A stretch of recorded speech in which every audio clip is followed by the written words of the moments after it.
Oh yeah, is it Thursday already? Oh my goodness. Episode 5 of The Acolyte is here, and wow, do we have a lot to talk about. Ladies and gentlemen, we did it. I don't know what we did, but they did it. That was incredible, and we're going to talk about every last detail. What's up, everybody? The Sith have returned. Kind of. The Sith were already there? It's 100 years before everything, so the time when I talk about it in present day doesn't make any sense, but the Sith have returned. The Sith are back in Star Wars. I actually heard a crazy fact that this is the first live-action Sith character, a new live-action Sith character introduced into Star Wars since 2002. And of course, that was Count Dooku, which is kind of crazy. But the introduction of this character that's been dubbed The Stranger by StarWars.com, we know him as Kimere in this Acolyte show. Wow. Kimere is played by Manny Jacinto. How about a round of applause, easy for me to say, for Manny Jacinto. Oh my goodness. We knew it was coming. Most of us assumed that Kimere was going to be under that mask, so the surprise wasn't all that surprising.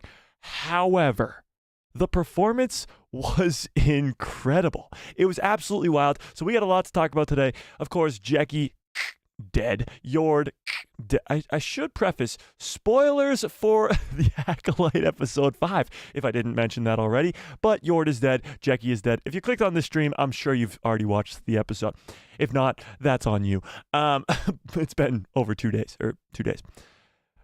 Yord is dead. Jecki is dead. What is going on? This show is absolutely amazing, so let's talk about it. Let me open up the chat. And say hi to everybody.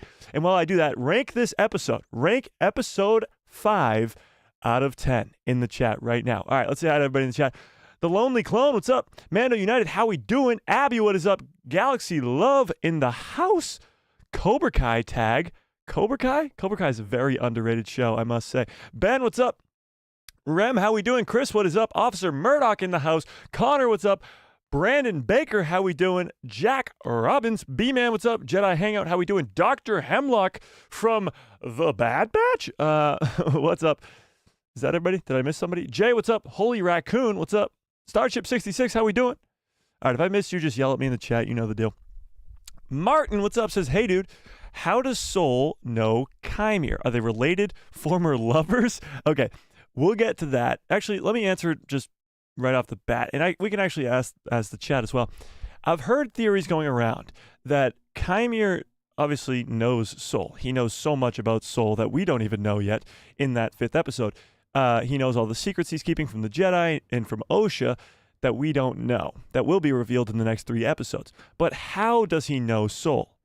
Well, it's a one-way street because Soul doesn't know who Kimere is. He says, I sense something familiar in the forest, Soul does, but that's only referring to episode 2, when they had a scene together in the, what do you want to call it, trade post, whatever you want to call it, where Kimere was working with May. So on Olega, that's where they already had a conversation together. That's why he senses something familiar. It's not because they are long-lost brothers or lovers or father and son or anything like that. I know there's a lot of theories going around there that it could be that they are brothers, but you don't think that Soul would know that he has a brother? That kind of seems hard to believe. And why would his brother be trying to kill him? A little strange. So I don't know how Kimere knows Soul. It definitely has to do with what happened 16 years ago on Brendok, and we will get to see that hopefully in next episode, if not in episode 7, where we're going to get to see Kelnaka in action and all that stuff, and see what truly happened to the witches. But how Kimere is involved with that, I have no idea. None in the slightest. And we're going to speculate about it today because the witches are all females and they all died. Kimere seems to know what happened there. And May, of course, could have told him what happened, but why would he care so much about it? That's a big question, and I appreciate it, Martin. All right, let's see what you guys rank this episode out of 10. If you're just coming in now, rank it out of 10. We got a 10 out of 10, 9.5 out of 10, 9, 8.5, 9.5, 9 best episode so far. Agree with that. 9.5, 9, 9.7, 9, 9, 10, 9. Oh, my God. Okay, so we're all over the place. I mean, not all over the place. We're all over the 8.5s to 10s all right now. But let's pull this up in the chat. Let's see where we're at.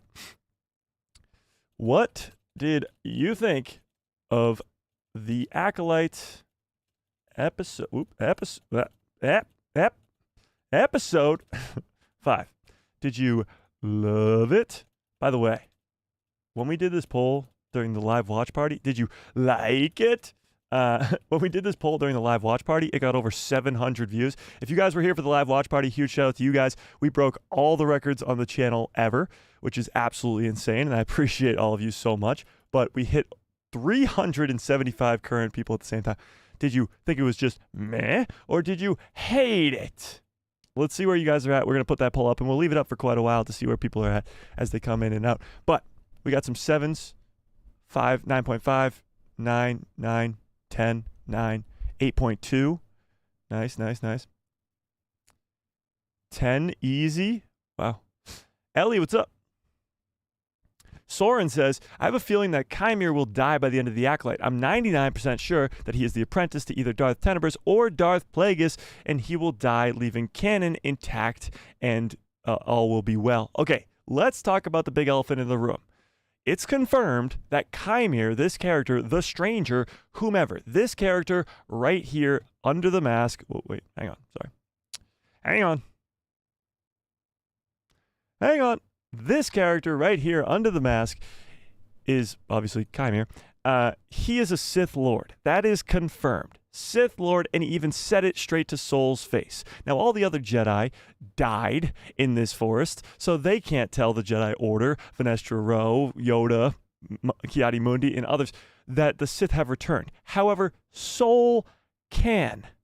And at the end of the episode, it looked like Soul and May, we'll get to that, Soul and May and Basil, I guess, we're off to go to Coruscant again to go inform the Jedi of what happened. But that can't happen. We know this as a fact. In Star Wars canon, the Sith haven't been around for a millennia. Right? Us as the audience knows that line is from the point of view of the Jedi. The Sith have been around. They've just been in hiding. They just don't show their faces to the Jedi. And if they do, then they probably murder them like Kimere tried to do here as he murders 8 Jedi in this forest with no witnesses. But this is different. Soul survived, and he's currently on his way to Coruscant. So I ask you guys, how the hell is this going to go with either the Jedi not knowing that the Sith have returned, so either Soul dies before he gets back to Coruscant, or he doesn't make it back to Coruscant somehow, some way, or the Jedi are just lying to themselves in the prequel trilogy. There's a few options there, but how do you think this is going to go? That's what I'm asking you guys, because this guy right here has been confirmed by Disney, by the show itself, that he is a Sith Lord, and he told it to Soul himself, straight to his face. He knows that, and he's on his way to Coruscant with that information. So does this break canon, as all these people have been screaming and yelling about for the last 4 weeks? Is this breaking canon? What do we think? What do we think? Jack says, I can't believe that that Jecki is gone. It took me a while to compose myself. I was shocked. And obviously we had the live reaction of what I did because, what's up, Nico? Because we did the live watch party. But I did not expect that at all. Like, we've come up with some pretty crazy predictions about this show. Never once were we talking about Jecki dying, Yord dying. Like, no, never once. And if you guys want to see, I mean, if you're feeling a little, this happened. She got stabbed 3 times in the chest. This almost, I just bit my tongue. Mother. Incorrect. This almost feels like it's Disney hearing the fans complaining about how lightsaber stabs don't kill somebody. So they were like, look, we're just going to stab her 3 times and kill her. Absolutely wild. And then if that wasn't enough, Yord tries to come in and save the day, and he gets his head snapped. Or sorry, his neck snapped. Oh my God. Can we talk about this for a second?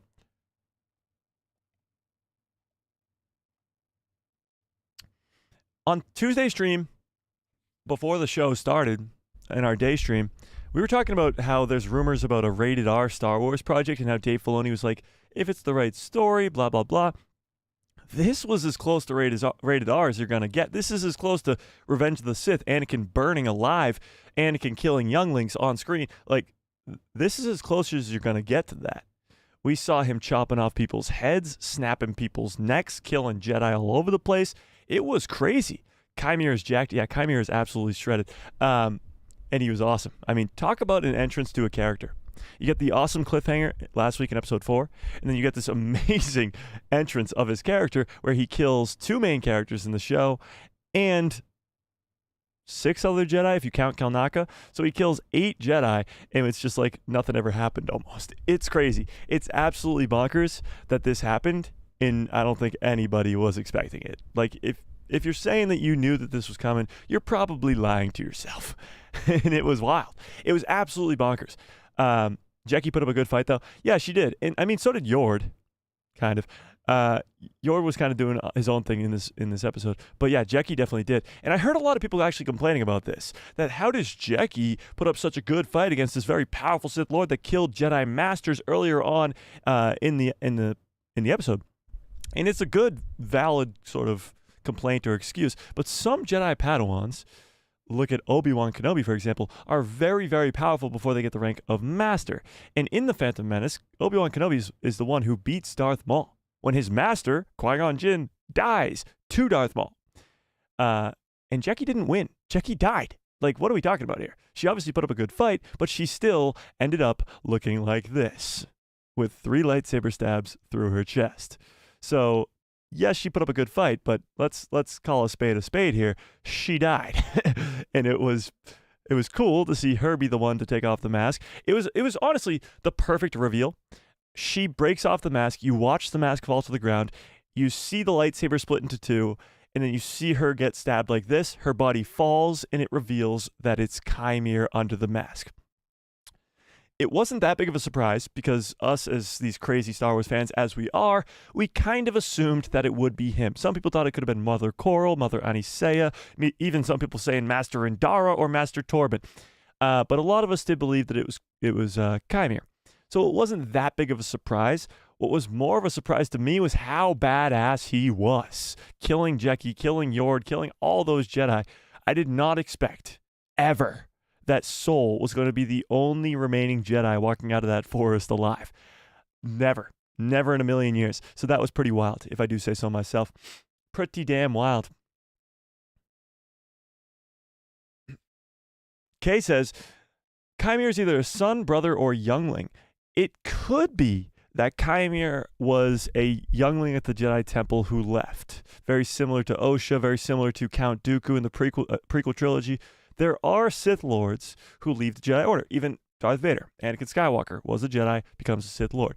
So it could be the case that Kimere was once a Jedi, but I actually don't think so, because then Soul would probably recognize him. Now, the Jedi Order is filled with thousands of people, but it seems like Soul has been working at the Jedi Temple for quite a while on Coruscant, and I feel like if there was a youngling there whose name was Kimere and looked like this guy, then he would probably recognize him. Just going out on a limb, probably going to recognize him. So I don't know if he was a youngling. I think we're going to be pretty surprised when it comes to Chimere's backstory. I think he's going to have something to do with the witches on Brendok. I don't know how, because he's a male and all the witches are females in Star Wars. But somehow, some way, he's going to be involved in this. And it's more intriguing to me now. Like, we thought this episode was going to answer all of our questions. Who's under the mask? It's going to answer everything. It didn't. We don't even know if he's an apprentice or a master. We don't know if Plaegus or Tenebris is in the picture. He never once mentions that he's an apprentice or he's the master. Never once. He just calls himself a Sith, and that's it. So we don't really get much information from Kimere in this episode about what's really going on. Honestly, more questions than answers. And we only have 3 episodes left to answer all those questions.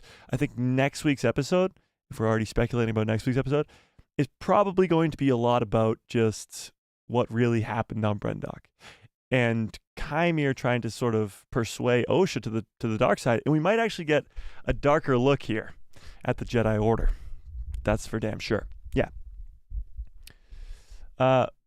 Bulky says, isn't Kimere a Knight of Ren or a Sith? So he confirms that he's a Sith. That's 100% a fact. But we can talk about this. So not only does his helmet look exactly like Kylo Ren's, just with a smile on it, the back of it looks exactly the same. The design of it kind of looks the same. What's up, John?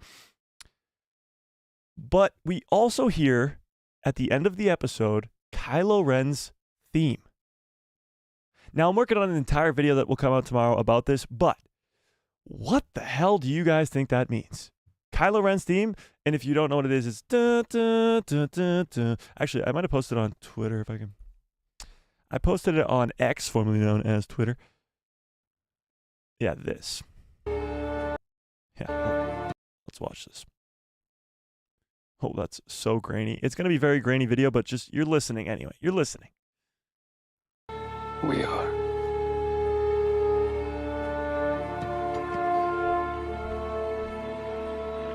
That's it. That's Kylo Ren's theme. And there's no ifs, ands, or buts about that. It is Kylo Ren's theme. But what does that mean? Kylo Ren's not alive. Ben Solo's not alive for another 100+ years. And the Knights of Ren, which we see in the sequel trilogy, also aren't around for a long time. And when you look at it, like, there's not...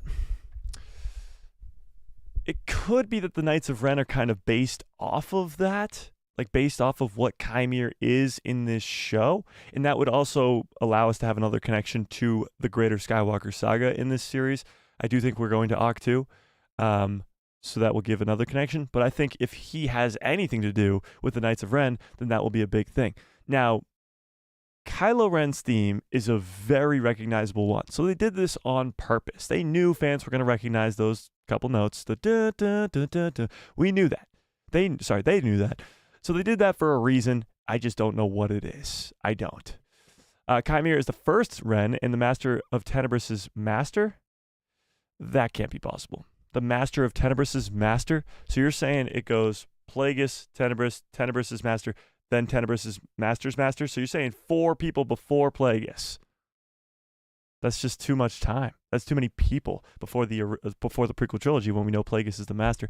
But going back to your first part of that Kimere could be the first Knight of Ren, it is possible. Now, when you look at the Knights of Ren, let me pull it up. Knights of Ren. When you look at the Knights of Ren as their origins on Wikipedia here, and it is canon on Wikipedia, that has to be specified nowadays.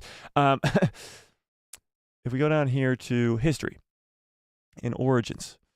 So this is how Sidious sort of, what the heck? Sidious described the Knights of Ren. He said, those who dwell in the unknown regions have long whispered legends of the Knights of Ren. So long whispered legends about these characters. Keep that in mind. This band of marauders was said to have burned their way across worlds, consuming everything in their path. And in recent years, an enclave of warriors stepped from the darkness to claim the name. And the fear is instilled as their own. So the Knights of Ren have sort of been this mysterious group from the unknown regions for a long, long time that have these legends about them, about going and taking over worlds and burning everything in their, everything in their path. However, the Knights of Ren we see in the sequel trilogy are kind of just posers. They're just warriors who stepped forward and took the name just to instill fear on the galaxy. They took over the name. So maybe Kimere has some connection to this Knights of Ren legend, but we're not in the unknown regions. At least as far as I'm aware, that Kofar's not in the unknown regions. So I don't know how he would connect to that. But let's keep reading here, actually. The Knights of Ren were marauders who pillaged worlds, leaving a trail of destruction in their wake. Their exploits were legendary by the time of the New Republic. So by the time of the New Republic, which is the time of the Mandalorian, they were legendary. Particularly among the desperate settlements of the unknown regions, where the knights became mythologized, English, whatever, over the centuries. By the time of the Imperial era, a group of, what the hell, why does he keep doing that? masked warriors emerged claiming to be the fabled Knights of Ren. So they were just claiming to be them. So the Knights of Ren that we see in the sequel trilogy are not really, at least as far as we know, not really the actual Knights of Ren, because they've been around for generations and generations in the unknown regions, pillaging settlements and burning worlds to the ground. So could Kimere be connected to all of this? Possibly. Absolutely. I just am not sure how. It's clear that that Kylo Ren's theme is in that episode, but it doesn't necessarily directly mean that it corresponds to Kimere being a Knight of Ren. It just doesn't. So people are already drawing that line in the sand, and it's not true, to say the least. They're just wannabes, kind of. They're just wannabes, but they do succeed in their efforts. I mean, the Knights of Ren by the time of the New Republic and the sequel trilogy are a feared group of warriors, and of course they're led by the masked dude who kind of looks like Kimere, not really, but then they're led by Kylo Ren by the time of the sequel trilogy. Yeah, indeed. Brandon, what's up? Mace Cameron, how we doing? Says, I'm the guy that disappears for months and then randomly comes back. Well, I appreciate you, Mace. We missed you. Brandon says, I was not expecting Jecki or Yord to die. And with the neck snap, that's crazy. Yeah, the neck snap was really kind of just out of nowhere. I did not expect it in the slightest. Not in the slightest. But it was amazing. Not amazing in a way like he died amazing, but amazing in a way like that was awesome. He might be a Ren too. There's got to be some reason that there was Kylo Ren's theme. Yeah, there has to be some reason for Kylo Ren's theme. And I think there is a reason. I just don't think that it is Kimere. I don't think it directly equals Kimere as the first Knight of Ren. That's just not true. From what we know from canon, from what Sidious said, from what we know about the Knights of Ren, they've been this legendary, just mythical group of individuals that go around the unknown regions burning worlds, consuming worlds. And that's not what Kimere is. Not in the slightest. He's a Sith hiding in the darkness. So, I don't know. I see the connection. The visual connection, obviously. He looks like he's a Knight of Ren with his helmet on. And of course, the Kylo Ren theme. But I just am not fully convinced that he's a member of the Knights of Ren or has any sort of connection to the Knights of Ren either. It's Kylo Ren's theme, not the Knights of Ren's theme. I don't even know if the Knights of Ren have a theme, honestly, but that would have been a better Easter egg if it was. The Lonely Clone says, I'm surprised that they showed the next snap. Me too. I don't know whether to say props to Disney or I don't know what to do here, but it was ballsy. Because Star Wars is always made for kids, so to speak, teenagers, like George Lucas always said. And when you look at stuff like The Mandalorian, obviously it's kid-friendly, it's fun, it's Grogu, it's a lot of cute stuff like that. But this, I mean, I wouldn't show this to a kid. Are you kidding me? This Sith Lord for this whole entire 35-minute episode is just going around killing Jedi constantly, looking scary as balls. Are balls scary? Just going around killing Jedi like it's nothing. I wouldn't show a kid that. This is a surprise to be sure. Fearless, what's up? Yeah. Soul was only 4 when he joined the Jedi Order. So you're saying if he had a brother, he wouldn't remember him? Yeah, true. But still, why would his brother be trying to kill him for just no reason? Personality disorder. Good name, I guess, says this show is poorly written. The dialogue is so silly. I feel like the bad guy is the most interesting character in a while, though. I hope the show gets better. Is poorly written? I disagree. The dialogue being silly. Okay, let's talk about that. People have been talking about the dialogue in this show, and what's really strange to me is these are the people who also say that the prequel trilogy is really, really good. The prequel trilogy dialogue is to a... How do I put this? In a film that isn't sci-fi or isn't Star Wars, the prequel trilogy dialogue is so dumb, so stupid, and that's kind of why it's all memed on. I hate sand. I have the high ground, the entirety of Revenge of the Sith almost, a fine addition to my collection. Like he jumps down and he says, "Hello there." It's pretty silly all the time, and it is with Star Wars because it's not supposed to be taken that seriously. We're looking at a world that is supposed to be an escape from your reality. This is not bad dialogue. It's consistent dialogue with what Star Wars has been, and I don't think it's bad dialogue by any means. I love the prequel trilogy. Revenge of the Sith is my favorite movie of all time. So, and I could probably quote the entire thing. So it's like, it's not bad dialogue. It's just Star Wars dialogue. And actually, the scene at the end between Osha and May, a lot of that is very similar to the conversation between Anakin and Obi-Wan before their fight on Revenge of the Sith. I believe May says something along the lines of, "They turned you against me. You turned her against me," Anakin says to Obi-Wan. And then a few moments later, Osha says, like, "You've done that yourself," or something along those lines. And of course, Obi-Wan says, "You've done that yourself." So there's a lot of connections in this Acolyte show to prequel dialogue, and that makes sense because it's supposed to be around the same time period, 100 years before, and it makes perfect sense.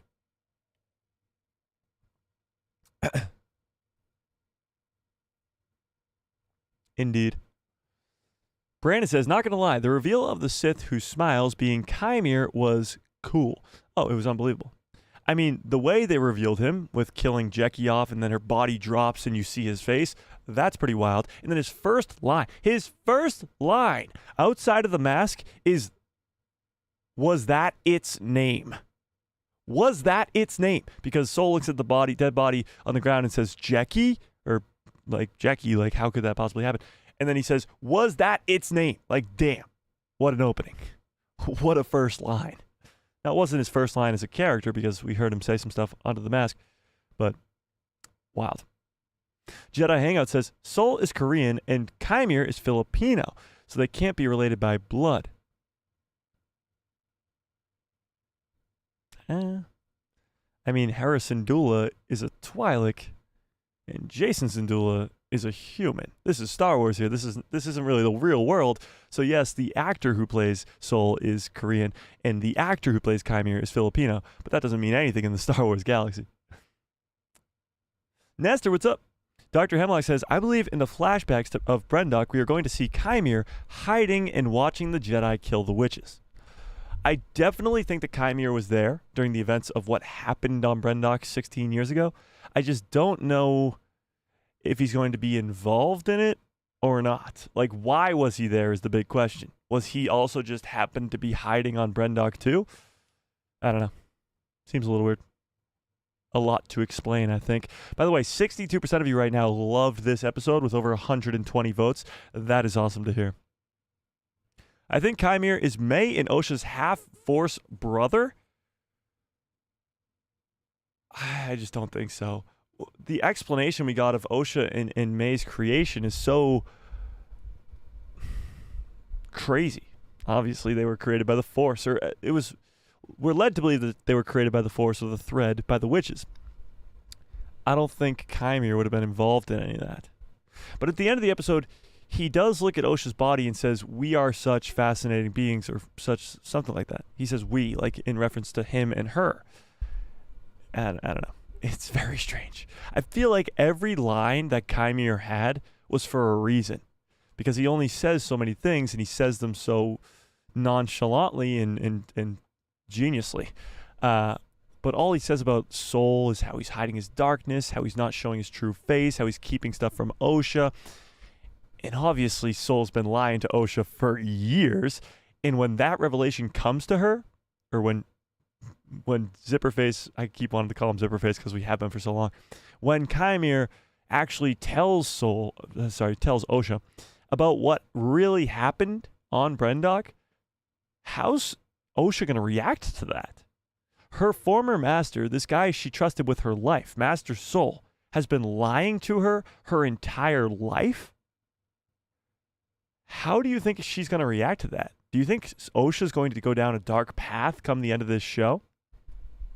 What do we think? it's possible that we could be like trading places here. I don't think May's going to become a Jedi, but Osha could become quite the dark side user. What do we think? What do we think? What's May's plan now? That's a good question. I really don't know. The end of the episode had May chopping off her hair with dead Yord's lightsaber. Chopping off her hair and taking the place of Osha. Going with Sol back to the ship. And we see Basil, who's probably going to be the one who's going to rat her out. That's what I think is going to happen. As he's kind of looming behind them. But what's May's plan here? Her goal at the beginning of the show is to murder 4 Jedi. Torben, Kelnaka, Indara, and Sol. Kelnaka, Torben, and Indara are all dead. That just leaves Sol. So why would she not just kill Sol on the spot if she's trying to finish her mission? It seems like her plans have changed. She knows she can't go back to Kimere because he tried to kill her, and she failed him. So there's no way she can go back there. So I don't know what her plan is, whether or not she wants to just join the Jedi or just get off this planet and run away. That could be a possibility too. But she thinks there's some sort of purpose to her life, as she explains to Osha at the end. And she thinks that she should be with her sister, although she left her sister to sort of die, so to speak, in the forest of Kofar. I don't know what her plan is. I really don't. But she's currently on her way with Sol, probably to Coruscant. I don't know. Do you guys think that Basil's going to be the one to get rid of her? Or call her out at least? I think so. Indeed, I do. Could Kimere be Darth Venomous? Darth Tenebrous' other apprentice? Yes. I definitely think that this could be a possibility now. I did my research on Venomous. I've heard the name before, never really knew the character too much. But Venomous was the apprentice, or the other apprentice, to Darth Tenebrous. And, of course, his other apprentice was Plaegus. We know that in Star Wars, some Siths have multiple apprentices. From Palpatine in the prequel trilogy having Maul to Dooku to eventually Anakin. It could be that Tenebrous is the master right now, and this is his apprentice. And then by the end of this show, Kimere dies, and he needs a new apprentice. And that would be probably Plaegus. Weakest Sith ever. Ellie, what? I've been hearing the absolute opposite complaint, that he's way too strong. He just murdered 8 Jedi like it was nothing. Nothing. Snapping people's necks, stabbing them through the chest, cutting their heads off. Weakest Sith ever. That's crazy. Chris says, oh, what? No, just go down to the bottom. Are you kidding me? Scrolling back up. Hang on. Scrolling back up. Okay. Razor T says, it will break canon if many Jedi find out this information, but if it's kept the information is kept between a handful and kept a secret, then I have no issue with that. Okay, let's talk about that, because that's a possibility here. Sol could go back to this council that he was working with from before, with Vanestra Rowe and the others. Hopefully Ki-Adi-Mundi's not involved, because that would make things extremely difficult. But if he does tell other Jedi about this and they just keep it a secret, or they send off another secret group of Jedi to go try to kill him, to just try to end this whole situation, is that a problem? If the Sith are just keeping secrets from each other by the time of the prequel trilogy, is that a problem?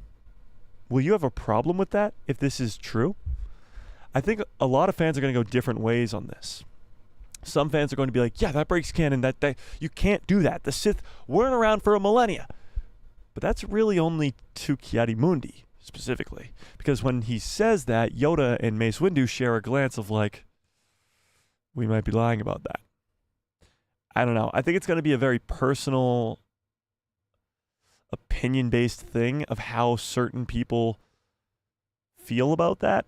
If that is truly the way they go, if a handful of Jedi know that the Sith have returned and they just keep it under wraps, I think a lot of people are going to complain about it. But I personally wouldn't be that upset about it, because we know by the time of the prequel trilogy that the Jedi have become so corrupted by fear and by the dark side that they're just politicians at this point, and they've been keeping secrets from each other for so long. So it wouldn't be surprising to me that Sol and a few others would do the same. Yeah. I don't know. You tell me in the chat. Dead Mike says, can episode 6 just come out already, bro? I know. The weeks in between these episodes are getting quite long, especially last week with the cliffhanger. It was crazy. But it wasn't a big cliffhanger this week, which is okay. There was there was a lot of unanswered questions, but I think I'm kind of satisfied with how great that episode was that I can wait a few days, you know? Yeah, no. Dr. Hemlock says, I think Kimere will erase Sol's memory, and Sol will not be able to tell the High Council about the Sith. The only problem with that, Hemlock, is they've already gone separate ways. Sol's already gone off to go to Coruscant, and Zipperface has already went to go get Osha and do whatever. We don't really know. That actually brings up a good point here. There's a few, and I say a few because literally only a few scenes from all these trailers that we got. Look at all these trailers. Boom, boom, boom, boom, boom, boom, boom, boom, boom, boom, boom, boom, boom, boom, boom, boom. And actually, there's one all the way down here too. Where is it? What? Where is it? Oh, boom. There's so many trailers for this show. Of all of those trailers, there's only maybe 4 scenes left that we haven't seen yet. And one of them is very important. Let me see if I can find it really quickly. Oh, that was loud. I believe it's in the first ever trailer. Yes, here it is. Okay. So this. Whoa. That's loud. This scene here. It's time. Where we see these 2 ships flying through what looks to be either ice or glass in space. This scene here looks like it's going to be extremely important. And here's why. I think they went to the ship, maybe not to go to Coruscant right away, but to kill Kimere. I don't know how, but if you look at this other ship that's flying, this might be the Jedi one that Sol and May will be in.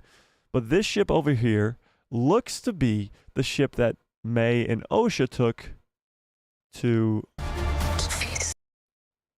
And that looks like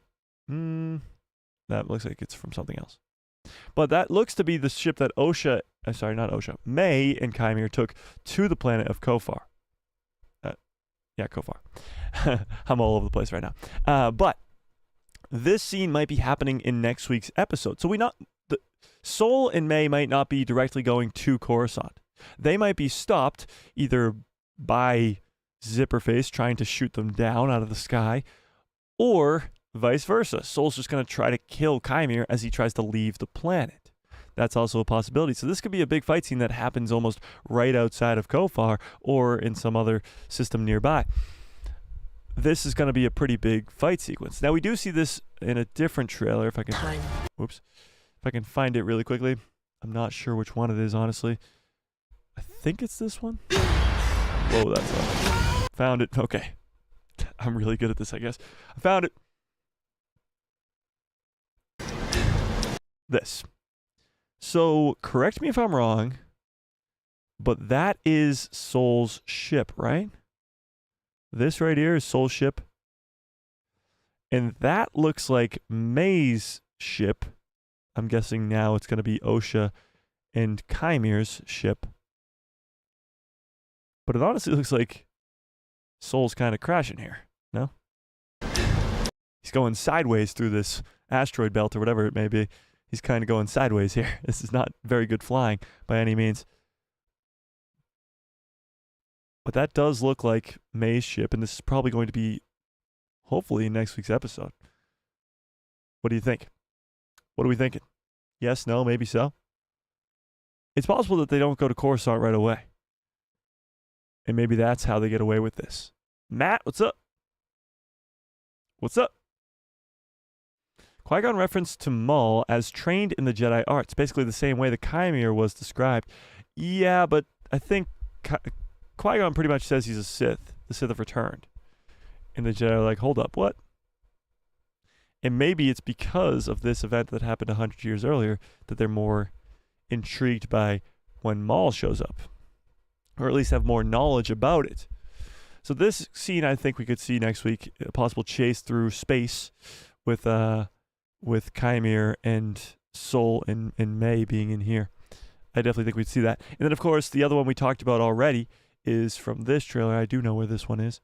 From this trailer. Star Wars. And that is Osha on what looks to be Ahch-To, which we'll get into in a bit, holding up Chimere's lightsaber. And we know that's Osha because we just saw her in this outfit at the end of episode 5. So very, very few scenes remaining in this in the trailers that we haven't seen yet. But of the ones that we haven't seen yet, there's some very important ones like this that give us a lot of information. Now let's talk about Ahch-To. Okay, this is our first connection sort of from this show to the Skywalker saga. Now, it is a sequel trilogy. Ahch-To does appear in The Last Jedi and The Force Awakens and Rise of Skywalker, all 3 movies actually. But Ahch-To was the first ever Jedi temple created, and that also draws a connection to what James Mangold is working on right now, and that is the Dawn of the Jedi movie. Because the Prime Jedi created the first ever Jedi temple here on Ahch-To. Now, the question remains, was that planet at the end of episode 1 of this Acolyte series Ahch-To? And is this planet Ahch-To? What do we think? I certainly think it is. I'm probably around 82% sure that it is Ahch-To. They've labeled every other planet we've gone to, from Olega to Ueda to Coruscant to Kofar. All of them they've labeled, giving us the title of each planet, except for this one. So it makes the most sense that it would be Ahch-To. But tell me in the chat, of course, if you think it is. But that means that Kimere will be taking her here to the first ever Jedi temple, where we know that that dark cave is also there as well. So maybe we'll get some explanation about the origins of the Jedi, maybe leading us into James Mangold's Dawn of the Jedi movie, giving us some more input on that. And it might just be really cool to see Ahch-To again in a different time period, at least 100, 150-ish years before we see it in the sequels, which is pretty cool too. So there's a few scenes that still remain from those trailers that we haven't seen yet. And we could see all of them in the next week's episode. And of course, the other scenes are the flashback scenes of Kilnaka. His eyes blacked out because he's controlled by the witches. And he's fighting against Torben and Sol on Brendok 16 years ago, which I can't wait to see, by the way. Wookiee Jedi in action in live action. Sign me up. Sign me up. Okay, where was I? Cobra Kai Tag says, the fact that both Yord and Jecki died is crazy. Yeah, it really is. It really is. Like, I mean, there's no ifs, ands, or buts about it. Nobody was expecting that, and it was a surprise to be sure. But although it's sad, a welcome one.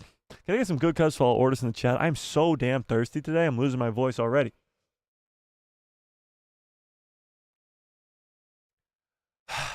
That's some good water. B-Man, what's up? Kimere was so badass killing Jecki and Yord. He was just so badass throughout the entire episode. Like, you think about great villains in Star Wars. You think of Vader. You think of Palpatine. You think of Maul. You think of like other ones like Dooku, Asajj Ventress. This character is already, for me, up there. He's nowhere close to Vader, but he is up there in sort of like his entrance was absolutely insane. So good. So I'm excited. I'm very excited to see more of him. Hopefully he puts the helmet back on. I was digging the helmet. So hopefully we get that, but we'll see. Gray Panda says, Leslie seems to know her legends for Star Wars. No canon was broken according to the grifters. No canon was broken according to the grifters? I really hope they knock it out of the park with these last 3 episodes. Yeah. So if the next 3 episodes are on the same level as this 5th episode was, then we're in a good spot. No, we're in a great spot. Because when you look at the online presence of what seems to be haters, they've gone silent. Now, there are a few. There always are. But they've gone silent in the way that last week, in the week before, with episode 3 and episode 4, people were complaining about everything, Kiadi Mundi and all this crazy stuff. This week, it's almost been crickets, and the people who are still complaining have no valid complaints. Or they never really had any valid complaints, but they're not even coming up with any, they're not even trying at this point. They're not trying at all. So, yeah, it's nice to see. It is really nice to see. When it's good, and there's no ifs, ands, or buts about it. Tiffany, what's up? What's up? Jecki went berserk mode in the battle cry. The battle cry was dope. Yeah, at the end, you knew she was kind of just pulling it all out. She saw all those other Jedi die, and she's like, this is it. It's now or never. Kind of, yeah. I suspect that Sol is going to get blamed for the murder of all the Jedi? No. Why would they blame Sol? No, that wouldn't make any sense. Why would Sol get blamed for this? I don't think so. I think Sol's going to be a little bit different going into these last 3 episodes. He just lost his Padawan. He's going to take the blame personally for himself because he brought all those people there, because he's the one who wanted to go on that mission, and maybe it wouldn't have turned out that way if he didn't. So he's going to personally feel a little bit different going through these last 3 episodes as he was sort of this cheery guy in the first 4, and now he's going to be this very depressed guy coming in the last 3.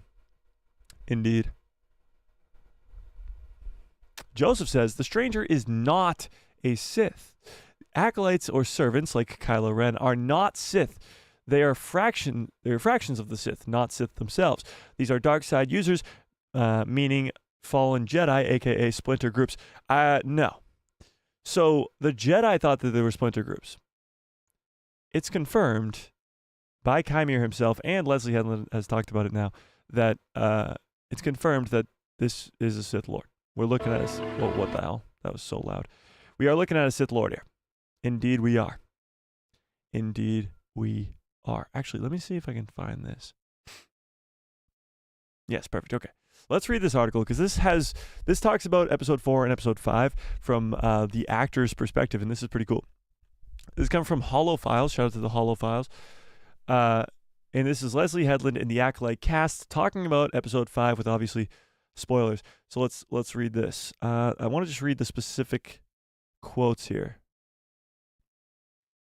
In addition to some brilliant lightsaber actions, Knight also revealed the identity of May's master. After dueling with Jecki, the master's mask was shattered, which revealed Kimere. Yes, as many expected, the bumbling traitor, played by Manny Jacinto, was actually a Sith Lord all along. We expected that, but it was still great nonetheless. So this is what Leslie Headland had to say. I think a good twist is not about hiding everything from the audience and then throwing it at them like, hey, this is what you didn't see. We hid it so well that you didn't see this.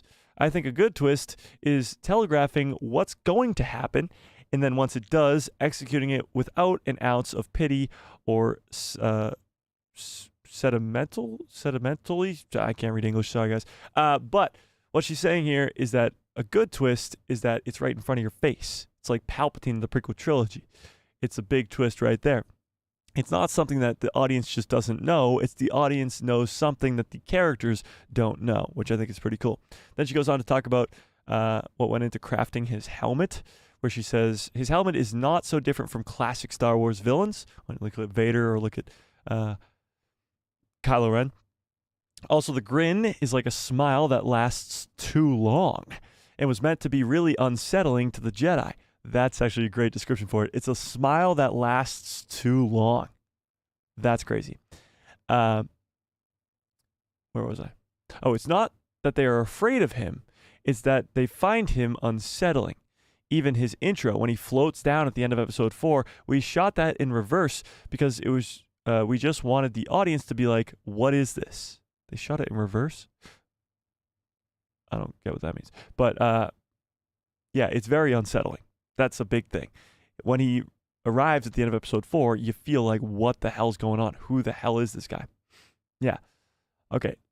Yeah, let's talk about this. Episode 4 introduces many nameless Jedi who fans expected to be red shirts or stock characters that would eventually die right after. Headland noted how the inclusion of these red shirts made the death of Jecki all that much more shocking. She said, "That's what I love about starting with the red shirts," Hedlund described. You're kind of like, oh, he's just going to kill a bunch of red shirt Jedis that we don't care about because they were just introduced and we don't even know their names. And everybody's going to be fine. And then, oh my God, Jecki's dead. Okay, I'm listening. And not only Jecki's dead, but Yord dies shortly after too, which is pretty wild. I want to get to where... This is just Daphne Keane and Charles Barnett who play Yord and Jecki, talking about how they were just like joking about how they were going to die. Okay, Manny Jacinto on being a Sith Lord. Here we go. Let's read this. So Leslie Hedlund was inspired by the character of Duncan Cat in the 1966 Hong Kong martial arts film Come Drink With Me. In crafting Jacinto's Sith Lord character, Duncan Cat is portrayed as a intoxicated singing goofball, but eventually he is revealed to be a powerful Shaloan master. Sure. These parallels to Kimere in the Acolyte introduced initially as somewhat of a goofball, only to then be revealed as someone more powerful. So initially, obviously, we think that Kimere is this weird, goofy character, and he is, of course, the Sith Lord. Manny Jacinto is from A Good Place and 9 Perfect Strangers, and here's what he had to say about it. After being cast, Jacinto trained for a whopping 4 months for the fight scenes. 4 months for fight scenes is crazy. Well, it was over 20 minutes of fight scenes in that episode. 20 minutes. It's not Shalin, mispronounced. I don't know. I don't know what it is. How do I say it? It's Shalin? Okay, my fault. I didn't know. English sucks. Do you know that? Okay, where was I? Manny says this. This was the first time I really got to dig into something with so much action and really make use of my dancing background. Interesting. We worked on everything. We did boxing. We worked on kicks. We worked on all the choreography. It was very tough. They conditioned my body so that I could get through this 5-person fight scene. Yeah, so it starts off with a 5-person fight scene, but eventually it goes to a 2-person, then another 2-person, then another 3-person, then a 4-person, then another 2-person, then another 2-person. Like he has a million fight scenes in this forest. Jacinto compares the Sith Lord to Darth Vader. He wanted the character that was not just oppressive and powerful, but when you see him, you feel disturbed by him. So when Vader comes on the screen, you're like, holy crap, who is that? And you realize immediately that he's very powerful and oppressive, like they said here. But with Zipperface, with this stranger character, we're disturbed. The music makes you feel like uneasy. And that's kind of what the difference is here. We wanted a character that isn't just another Darth Vader type, a guy who overpowers the screen. It's a concept that is a concept of the uncanny. It can be a stumble in a person's walk or a twitch or something in someone's eye. It's very subtle, and it's just the uncomfortableness that people experience. And that's what we wanted to hone in on for this Sith Lord. And that's what's pretty cool. Then it just goes on to talk about the future of the Acolyte and what's coming. This is what I wanted to get to too. Because Leslie Hedlund talks about whether or not there will be a second season. A lot of fans wanted to know that. So with season 1 coming to an end with only 3 episodes left, Leslie Hedlund also discussed the future with her in the Star Wars series. In comparison to other shows, Hedlund confirmed that season 1 has a definitive ending. Now, what does a definitive ending really mean in this instance? Because an ending could just be Kimere dying. There's still going to be a lot of open ends. But let's see what she had to say about this. Something that I've noticed with first seasons will end on what should have been the breaking of Act 2. So it's really just the beginning of a story leading you into a second season. However, Leslie Hedlund did not do the same thing here. I feel like everybody is really expecting their shows to get a second season, and I don't feel like that's a good idea. I threw everything into season 1 because who knows what's going to happen. Meaning the entire story that she wanted to tell, she told in this first season. That's why in episode 4 and episode 5, we got this massive fight sequence in the forest. That's why this 8-episode show is not going to have any filler. It's all just going to be a story told from start to finish. because it's not just going to be split into multiple seasons just to drag on the story forever. It's just one story told at one time. If season 2 does come to fruition, Leslie noted that she has 4 or 5 major mysteries that she would like to explore in this Acolyte show. So there are 4 or 5 other mysteries that she wants to explore in this same region. But this specific story, these characters of May and Osha and Sol and Kimere, that story is going to fully be told with a definitive ending by the end of this 3rd season, and that's, of course, Daphne Keane, Manny Jacinto, and Charlie Barnett there. Yeah. So that's pretty cool. A little behind-the-scenes stuff with the actors and the creator there about what's sort of to come in the next 3 episodes a little bit, and, of course, what we saw there in episode 5. I think I saw a super chat coming in. I did, okay. David with the very generous $2 holla says, that pic could be May with short hair and Osha's outfit. Oh, you're talking about the trailer? First of all, appreciate you. Very generous $2 holla. I appreciate that quite a bit. But you're talking about this here? Oh, let's take a look at it again. Although that's true, I don't really see why that would be the case. Why would May again change outfits with Osha? Now, we know that May has the short hair now, so it's kind of hard to differentiate between the two characters. The only difference is one has a tattoo here, which you can't really see from this far out. But also, Osha is now with Kimere, so it would make the most sense that this is Osha because she's with Kimere now, and May's off with Sol. Yeah. Jack says, I was making dinner. What did I miss? You missed quite a bit, so I don't know. Can't really recap the entire stream already.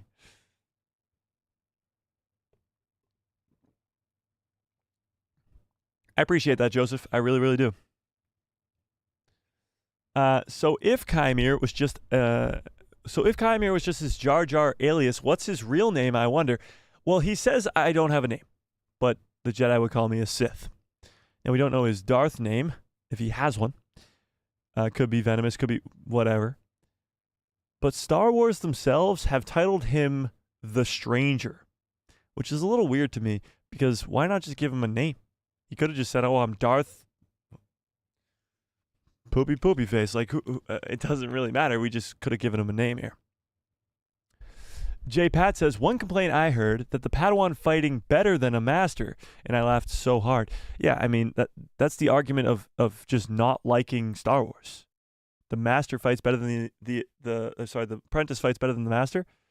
Obi-Wan versus Anakin on Mustafar. Obviously, Anakin loses, but who fought better? Who's the stronger Jedi there?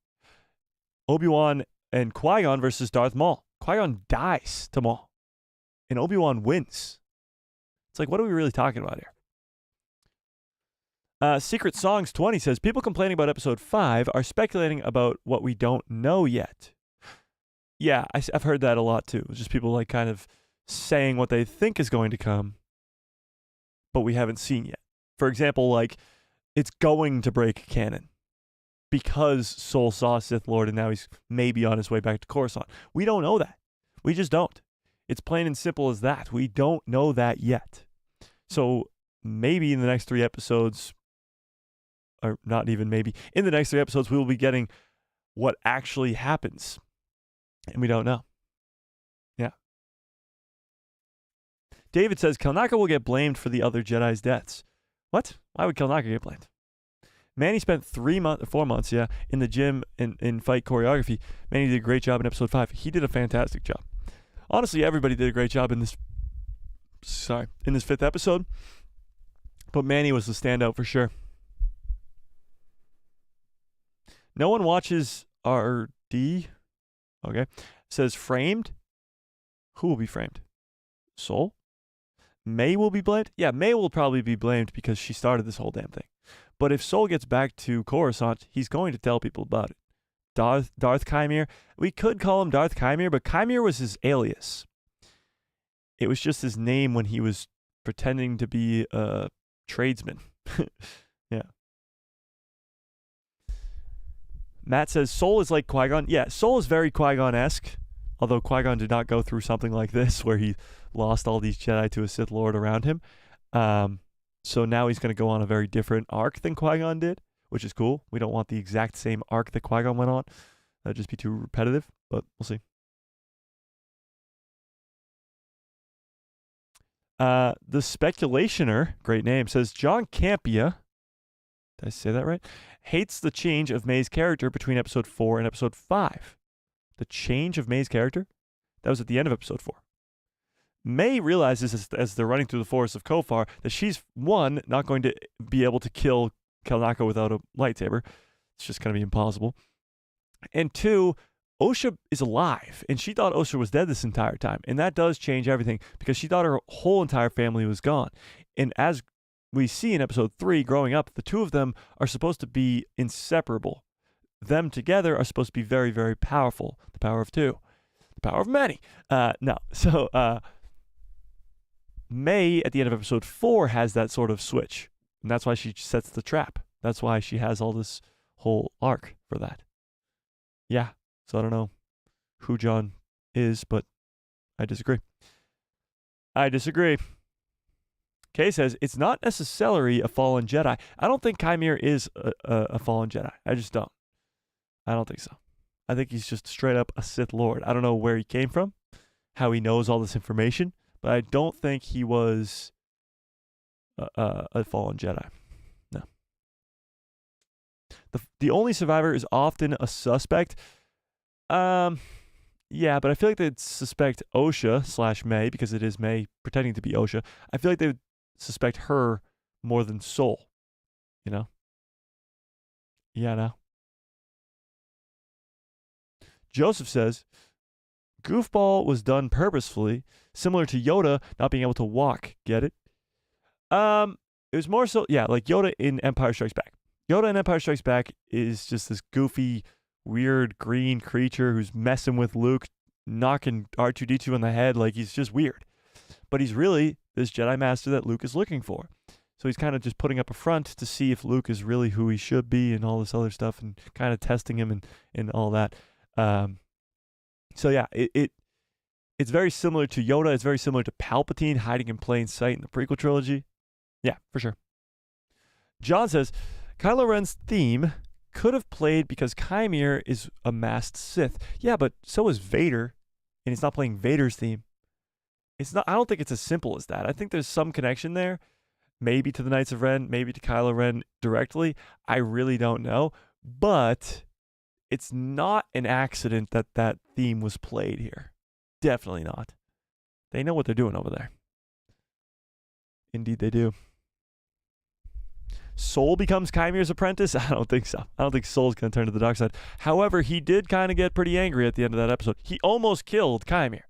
He takes out all his rage, starts beating him up with his fists, and then pulls out his lightsaber and is about to kill him. And then Osha's like, what are you doing? Yeah. Yeah. B-Man says, the Jedi blame Ahsoka, so they could blame Sol. Yes, true. But that's a little bit different. In the Clone Wars, when Ahsoka's blamed for the bombing of the Jedi Temple, there's actual evidence to suggest that she did do it. And that's because Barazofi is framing her. Nobody's really framing Sol in this instance. That's a little bit different. Yeah. Fearless says, I miss the orange and yellow Sith eyes. Why are they gone all of a sudden? That's actually an interesting question. Why did he not have Sith eyes? If he's describing himself as this Sith Lord, why does he not have the Sith eyes? Especially because he was so powerful. I feel like that was kind of a missed opportunity. He should have had the Sith eyes if I'm now thinking about it. That's interesting. Well, we've seen Sith in the past not have Sith eyes like Count Dooku. But that is very weird. I wonder why. David says, he can be a dark Jedi. He could be, but he literally describes himself as a Sith. He thinks of himself as a Sith at least. No word about him having a master, and whether that master is Tenebris or Plaegus or whomever. Kid Francisco says, oh, I just got your name now, Kid Francisco. Get it? San Francisco, Kid Francisco. Okay. Whatever.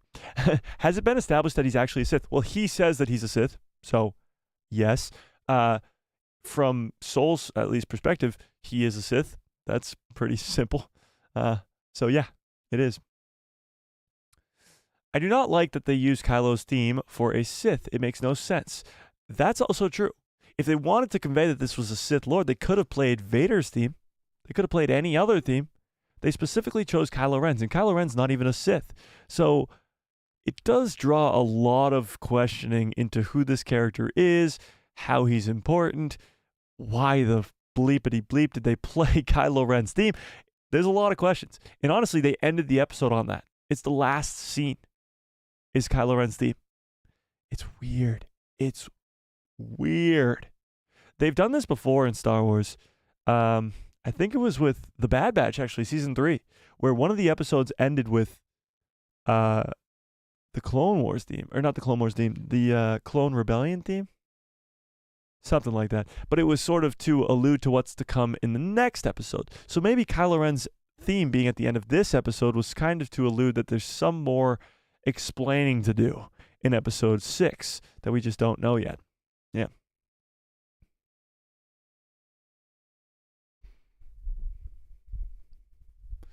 Adam says they pulled him up in reverse so they could play it backwards. Oh, I getcha. That's what they meant by just playing it in reverse. I getcha.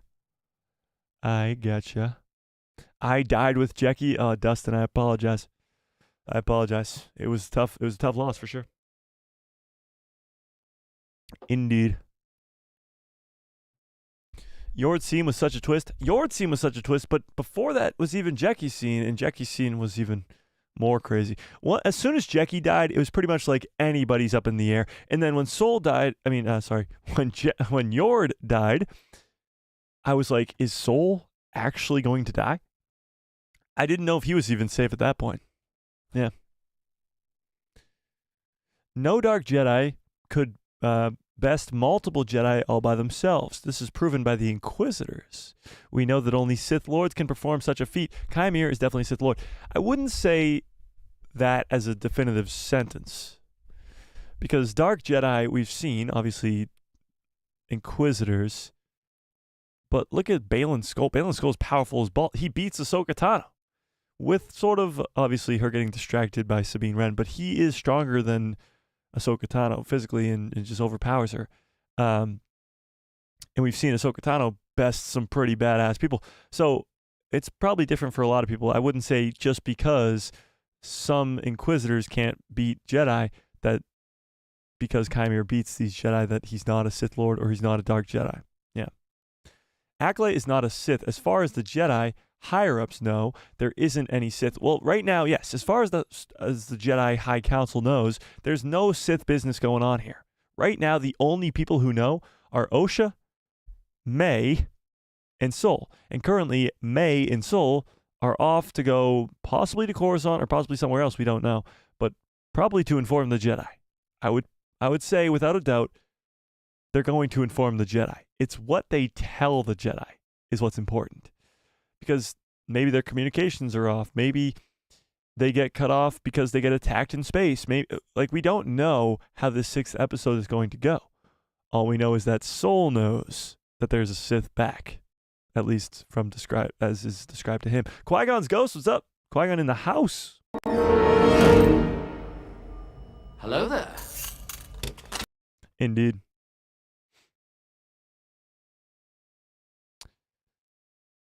Fearless says, I was so shocked by Yord's death. It was so brutal and unexpected. I literally screamed when I had to watch this. When you had to watch it. Yeah. I kind of want to go back and rewatch my own watch party, which I literally never do, just to see my reaction to those two deaths. Because I still couldn't comprehend it. I rewatched the episode after the live stream, and then I rewatched it again yesterday, just once. So I've only seen the episode 3 times so far. How many times have you guys watched the episode? Tell me in the chat how many times you've watched this 5th episode. But I've only watched it 3 times so far. In the 5th time I watched it, I've got a pretty good setup down here. I'm not gonna lie. Got 2 monitors, of course, as you watch me look back and forth. Got a pretty good setup. One monitor is this 4K, nice actual computer screen. The other one's a TV. It's just a TV, and it's like an older TV, so it's not like very high quality, and I'm listening through my headphones, which aren't the best. So I like to watch it upstairs on the big TV with the nice sound quality and the 4K and everything. And even watching it there, like the lightsaber fights were even better there. So, which was pretty cool. Yeah. 3 times, 4 times, nice. Watched it 4 times, I think. 0 times? What the heck? Twice. But watched many reviews, nice. Nice.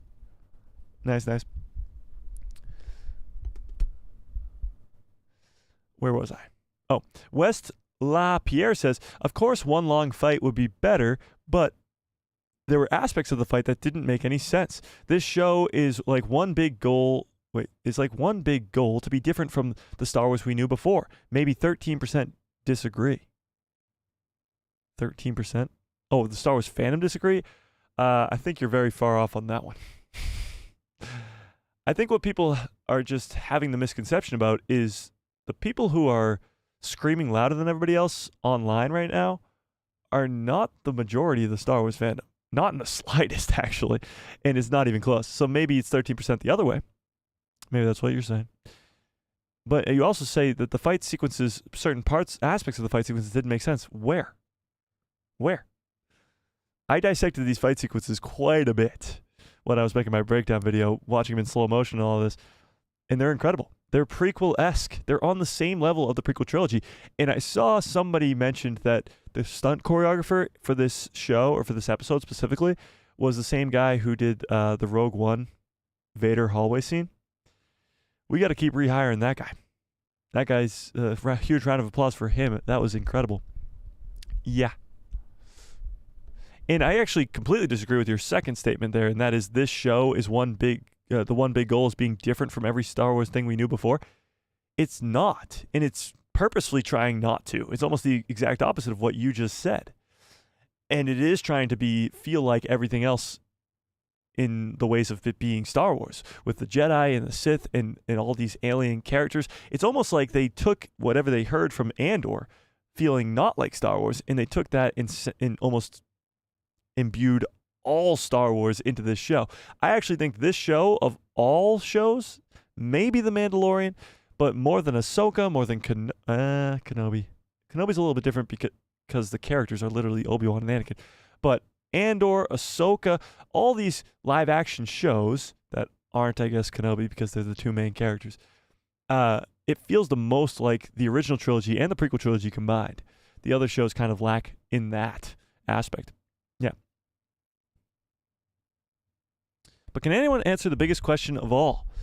If evil, why hot? What?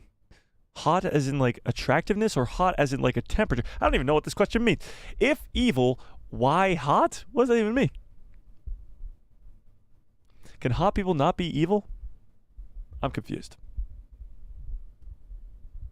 Is Kylo Ren not objectively attractive? Why can't hot people be evil? Evil people got to be ugly? Isn't hating Christensen pretty attractive? I don't know. Mike, who do you think the master is? I still think it's Plaegus. I'm not going to lie. I still think it is Plaegus until I'm proven otherwise, I guess. I'm just going to keep going with that. It could be Tenebrous. I could see it being Tenebrous. I could see it being pretty much anybody else. But I'm hoping it's Plaegus at this point, honestly. There was no suggestions towards another master, towards seeing anybody. Yeah. I don't know. We're thirsting over Kimere. Are we really? Oh, great. Great chat. Great.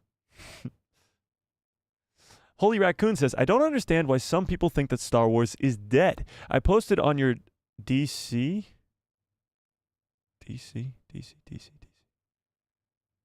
Oh, Discord. Okay. I posted on your Discord an overview of Disney Star Wars projects and their rankings on Rotten Tomatoes. But all but 3 projects had an audience score of over 50%. Yeah, and this project in particular just got bombed purposefully. Yeah, the whole Star Wars is dead thing is just, again, from the minority of the fandom. And what's great here is I come to these live streams and we have over 100 people currently, which is fan-freaking-tastic. I appreciate all of you. Smash a freaking like on the stream. If you're not yet in the Discord, join the Discord in the description below. If you want to become a member, we got a giveaway on Saturday, so become a member, get instant access to that giveaway. Have to do that whole spiel. But this community in general, I think, is sort of the place to be.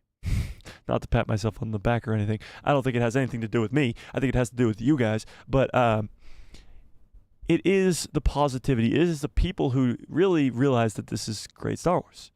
Not only, and I don't say great Star Wars in just the Acolyte specifically. I just say in what Disney is creating. And I'm not saying that everything is going to be great, because I'm not a fan of the sequel trilogy, or I'm not a big fan of the sequel trilogy. I do like to dabble with The Force Awakens quite a bit. But I'm a massive fan of Rogue One, Ahsoka, Bad Batch, Rebels, Mando, like the list just goes on. So it's like, to say Star Wars is dead is just kind of just to, it's dead to you. It's again, it's a completely opinionated thing. It's a fully just subjective thing. None of it's objective. None of it is actual fact. It's just how you feel, how you view certain things. And it's the same thing as people who like the original trilogy and dislike the prequel trilogy. It's the same thing over and over again. Yeah. I don't get why they keep calling it dead either. What really is funny to me is people who say that Star Wars is back. Is Star Wars back? It never left. It never really left.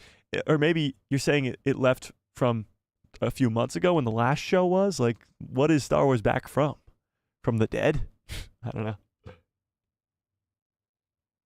I don't know. They should make future seasons line up with Palpatine's story. I agree with that. I think they can actually do that too. If you have maybe season 2 be about some similar characters from this first season, and make it sort of extended in the sort of timeline of this whole thing, so we can get closer and closer to when Palpatine comes around. We could see Plaegus, we could see Palpatine, and get the story of actually how Palpatine comes to power. That would be awesome. Yeah. Charles says, that's good to know that she wants to tell the whole story in season 1. Yeah, it is. It means that we're going to get a full story, all the effort in on this one season, because she's not saying that there's going to be a second season, but she's saying if there is, then she has a different story. This is all one story from start to finish. Sometimes us ladies have things for bad boys. It is what it is, so well, there you go. No, it just go down to the bottom. Are you kidding me? No. Hang on. Okay, here we go. There we go. Tiffany says, does anybody else get the feeling that Osha will kill May, or is it just me? I think maybe Osha and May will kind of die together. Honestly, I think if this season's actually going to come to a definitive ending, like they're saying, I could see the both of them dying. I could definitely see the both of them dying, maybe together. Maybe making a sacrifice together to kill Kimere or something like that. I really don't know how it will go down, but I could see them both dying. Osha killing May could also happen. I think Osha might go down a dark path in the upcoming 2 episodes, going into the finale. Yeah, for sure. Fearless says, does anybody notice that Kimere was ready to kill May off? Yeah, no, Kimere was trying to kill May at the end of that episode because she's a loose end, and he had to kill everybody that was in this forest because there's too many loose ends. He's not supposed to be revealed to the Jedi. That's why I think that fight scene in space that we haven't seen yet from the trailers is going to be in the next episode, because Kimere, although he was taken away by the bugs, he can't just let Soul escape. He has to kill everybody that was in that forest. He said that himself. So this scene here, whoa, that was loud, sorry. This scene here, oops, not that scene. This scene here of them flying through this asteroid belt or whatever, this glass belt or whatever it is, this might happen in the opening scenes of episode 6, or at least in episode 6 in general, because I don't think Kimere is going to let him go back to the Jedi Council and tell them about the Sith returning. Kimere specifically said that he had to kill everybody in this Jedi because he can't leave any witnesses. Just because he was taken off by the bugs doesn't change anything else. Like those bugs just flying away with him, he cut himself down, and now he's got to go end his mission. He came back to the crime scene to see what happened. He sees Osha dead on the ground or knocked out on the ground, and he has to now go finish his mission. By the way, guys, I got to put a stop to this, because people online are saying that he's force healing Osha at the end of the episode. That's not what's happening. He's just flipping her over.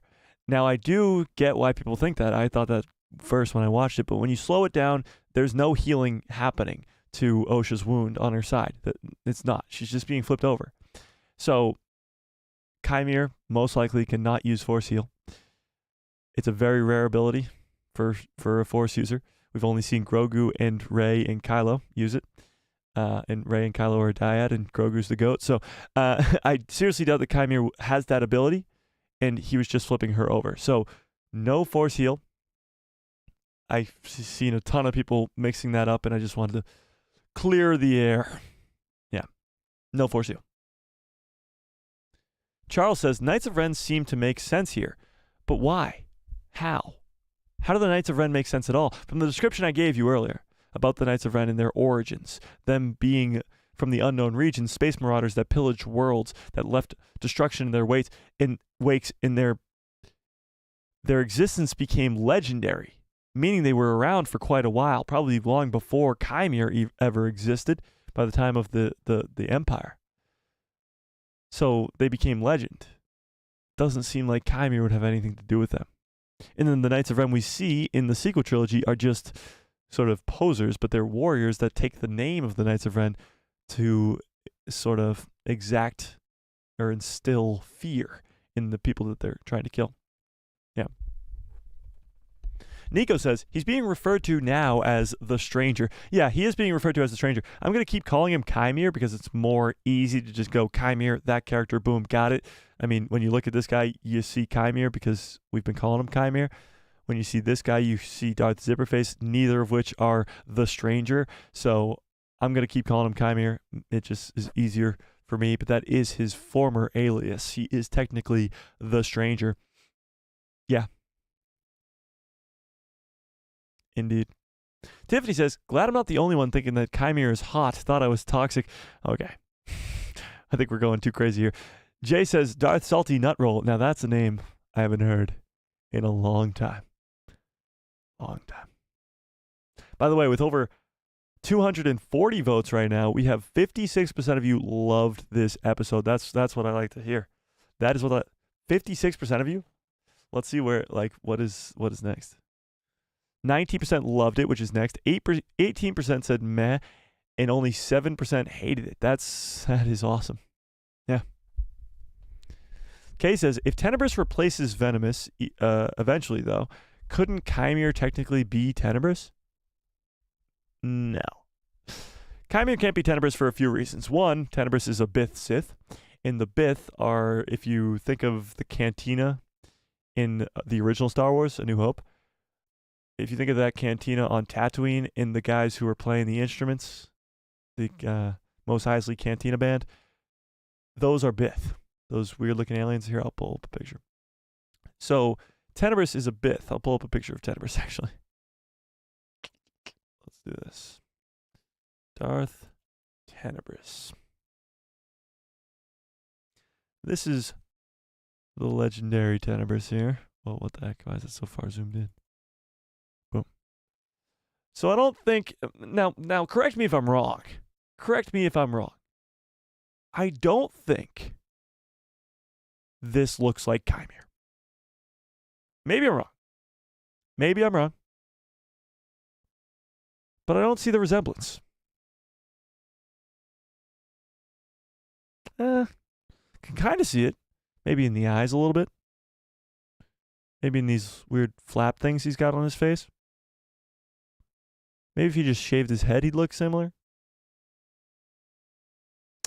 I'm not quite seeing it. But he could be Venomous, and he could be the apprentice to this character right here. And then his next apprentice becomes Darth Tenebrous. Darth Scrotum. Oh my god. Yeah. No. I don't see the similarities, but maybe you do. Maybe I'm blind. Maybe I'm blind. Maybe I can't see it. The Jedi Journey says, in that scene, do you think that Osha is being given the outfit and saber by Kimere so that she can join him in the fight against Sol? Well, Osha's asleep. She's still knocked out, as she has been many, many times in this show. It's become sort of a running joke at this point. Same biceps. Hang on. Oh, shit, you're right. It's Kimere confirmed. Look at those biceps. Look at that right there. See that? See that? Oh, wait. What? Yeah, there. Boom. Same biceps. Darth Tenebrous confirmed. Crazy. Okay. Where was I? What was I just talking about? Oh, yeah. Osha is still knocked out. So I think what's more likely going to happen here is Kimere just picks her up, takes her on his ship to hopefully Ahch-To, which would be awesome. And then he explains what happened on Rendok 16 years ago. Then we get to actually hear what really happened. Harry says, did Tenebrous mind cortosis? All right, let's talk about cortosis for a second. Thank you for bringing that up. I would have forgot completely. Cortosis. It's not a disease that you might have on your toes. Cortosis is the metal that is made, that Tenebrous, sorry, not Tenebrous, you got Tenebrous on the mind, that Chimere's mask is made out of. Darth Zipperface's mask is made out of cortosis. And cortosis in Star Wars is a metal, an ore, that can disable a lightsaber. That's why all the lightsabers are being disabled throughout the episode for a few seconds. That's what this metal does. It's very, very cool. It is strong enough to withstand a lightsaber blow, as you saw. He got hit in the head a few times and in the wrist, and it's able to withstand the lightsaber blow. It's very similar to Beskar in that way, but Beskar does not disable a lightsaber. That's for sure. We've seen it against lightsabers, and it has not disabled it. But this is very, very cool. Talk about new and awesome. This is cool. Like, it's a new metal in Star Wars, which you like rarely ever see. And Beskar is so cool. And now you have like a cooler Beskar, pretty much. So talk about getting some new cool stuff. It's very, very cool. Yeah. No Force Lightning was disappointed. Force Lightning is cool to see, obviously. But some characters just don't use Force Lightning. Like, even some of the best Sith Lords never use Force Lightning. Think about, like, Darth Maul. Darth Maul is one of my favorite characters in Star Wars. He never, ever was using Force Lightning. Never. And there's actually a reason to that. He was more of a combat dude, so he was, like, more hand-to-hand stuff, lightsaber combat. He was more worried about that. He was more of a warrior. He wasn't more concerned about fun, sparkly fingers. He was more concerned about slicing and dicing. And that's kind of what I think about Tenebrous here, too. Or, not Tenebrous. Why do I keep calling him Tenebrous now? You got me thinking he's Tenebrous now. What I'm thinking about Kimere here, too, is he's more of that sort of just combat dude. Yeah. Indeed.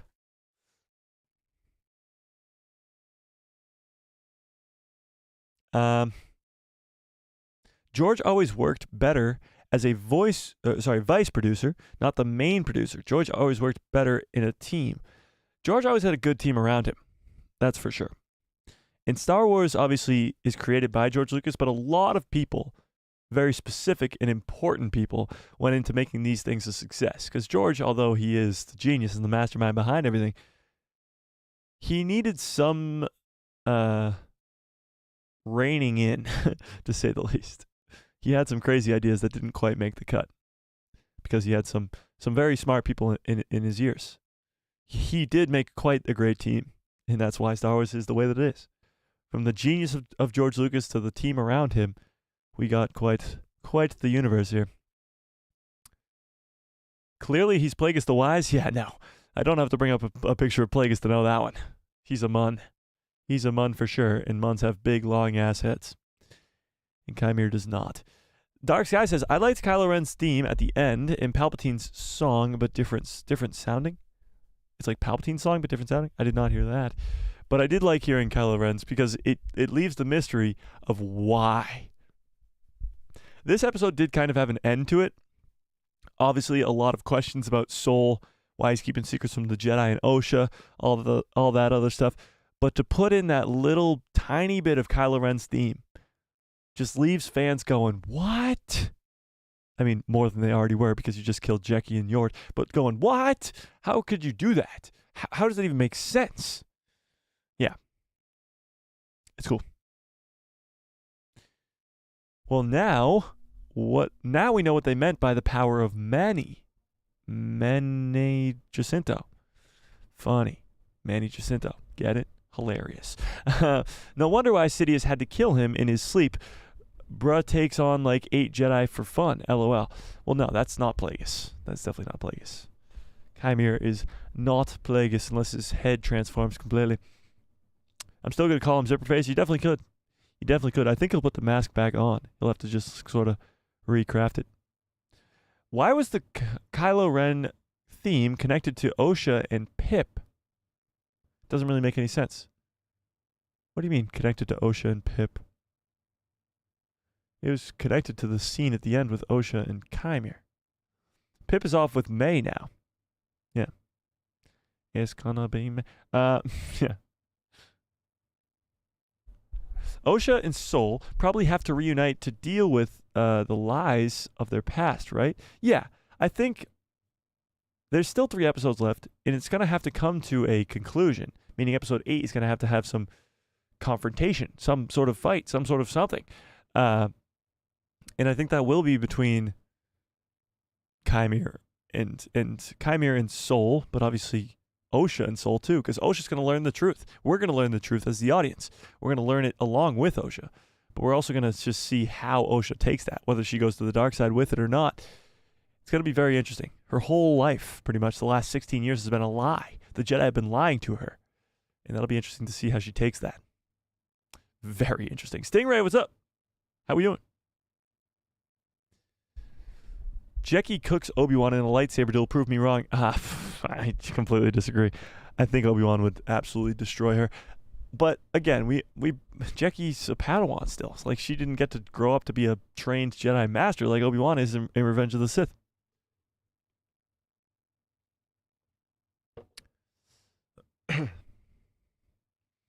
Mr. Revenge says, Saber's shorting out freaked me out until I read the EU lore. Yeah, so what's really funny is the people complaining about that, about the Cortosis and about the lightsabers shorting out and how it's sort of just a bad plot device. You didn't have to put that in there. Like these fight sequences could have existed the same without that. They could have just changed a few of the choreography steps. He could have killed all these Jedi without having to do that. This was put in to be a very cool aspect and a new aspect to the Star Wars universe. It was awesome. It was awesome. I completely agree with you. But people complaining about it because it's new and because they didn't like it are the same people that were complaining about, and it's literally from the EU, it's from Legends, were the same people complaining about Ki-Adi-Mundi's birthday being in Legends. So it's like, make up your mind. Which way do you want to be? Legends are canon or Legends aren't canon? I don't know. It's crazy. Tiffany says, we've seen Osha weak this entire show so far. So my feeling is that she's going to tap into her anger and become so powerful. Once she finds out the truth about Soul and what the Jedi have done, it's going to be a complete 360. I could see that. Yeah. Osha's slowly been tapping into the Force over the last 2 episodes, but I think she's going to be revealed to be this obviously extremely powerful being, just like May is. And together, I think they'll be extremely powerful too. The power of 2. The power of many. But I completely agree with you. I think once she learns about the Jedi, she's going to lose it, and her anger is going to fuel her power, and she's going to become extremely powerful. Do we know what secret Soul has? Well, it probably has to do with what happened with the witches 16 years ago on Brendok, but specifically what secrets he's keeping? No, we don't know. We don't know specifics, but I mean, we assume that the Jedi are the ones who killed the witches, and he's keeping that from Osha, lying to her. And maybe there's more that he's keeping secret. I really don't know, but there's a lot. Yeah. William says, why are his eyes not red? Plus, why did Torben know May was coming for him? That is interesting. Well, Torben, well, I'll answer the back half first. Torben was in a meditation for 10 years, not talking to anybody for 10 years. And then when he wakes up, he tells May that he was waiting for her.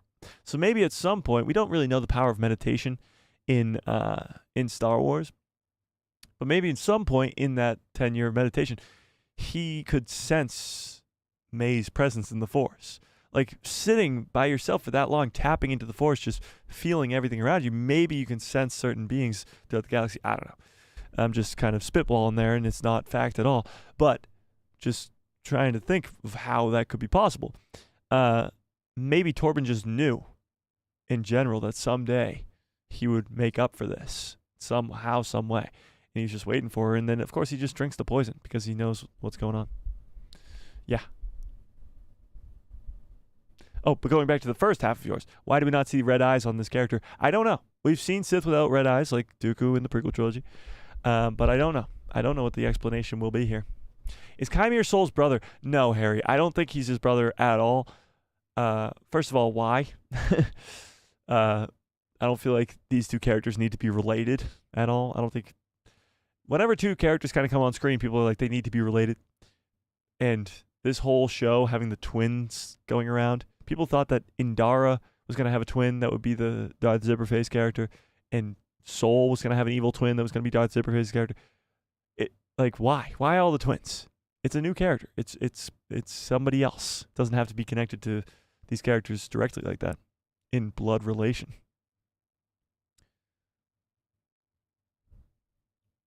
David says, I think that Kimere calls Soul Master Soul, implying that he has been a Jedi once. No, I mean, he just knows who Master Soul is. He's met him in the show before, and he's probably been told about him before. Doesn't necessarily mean 1 + 1 = 2. This plus that equals Kimere was once a Jedi. Indeed.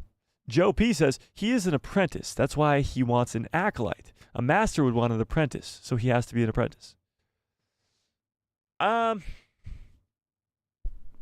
Maybe. He says he wants a pupil, he wants an acolyte. Maybe that will eventually become an apprentice. I think an acolyte is just an apprentice before an apprentice. It's a Padawan for the Sith Order. So maybe he just wants an apprentice. But yeah, no, I get what you're saying. Because an acolyte is an apprentice to the apprentice. It would infer that he is an apprentice. Kimere is the apprentice, in my opinion. I agree. I think, in my opinion, too, he's the apprentice. And I'm hoping it's the Plaegus or Tenebris. I'm just... This episode didn't really give us that information. That's kind of more what I'm saying. Yeah. Kimere knew Yord in Soul. You can assume that he was once a Padawan. No. Pause. That does not mean that. No, it doesn't. The reason that Soul says, I sense something familiar, is because he met these two characters 3 episodes earlier, in episode 2. They already had a conversation. That was on purpose. They come face to face with the Sith Lord on Olega 3 episodes before they actually meet him and find out that he is this master to May. Yeah. Love Yoda? Oh, always love Yoda. You know? John Campia is a person who used to work for a AMC podcast, but now he has his own YouTube channel. He's Canadian. I don't watch the news in 6 hours. Wait, I don't. And don't watch the news in 6 hours due to the debate toxicity. What? John Campia is a person who works at the used to work at AMC podcast, like AMC, the movie theaters AMC, and now has his own YouTube channel, and he's a Canadian. Okay, cool. Shout out to John. Hope he's doing well. I hate that Jecki died. She was a child. I mean, yeah, it sucks that Jecki died, but the way she went out was pretty awesome. And she went out good, I must say. She went out in a way that felt right, I guess. And hopefully her sacrifice, or death, I should say, will not be for nothing.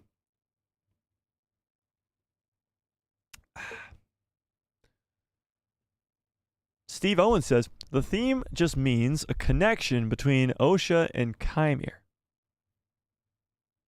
But why use the Kylo Ren theme then? Like, that doesn't really make sense. He's too dangerous to be left alive. Oh yeah, Kimere is too dangerous to be left alive. By the end of the show, he has to die. I 100%. I think he has to die. Yeah. Jecki's death was badass for sure. Yeah, it was, Charles. Yeah, it was. Jack says, is anyone else not curious why Osha left the Order? Well, she left because of her attachments to her family. It's pretty simple. I mean, it was kind of explained in the first 2 episodes, kind of just not that much explained. But yeah, she left the Jedi Order because of her connections to her family. She couldn't follow the Jedi ways, which is you can't have attachments. And she had drastic attachments. So she didn't really work well in the Order. And she left by her own accord. Like, she didn't get kicked out. She left by her own. Yeah. So, cool. Chris says that tattoo on Osha's right arm is going to make a big play. Sol is going to notice that May doesn't have that tattoo. Well, what May's wearing right now has long sleeves, so she'd have to change.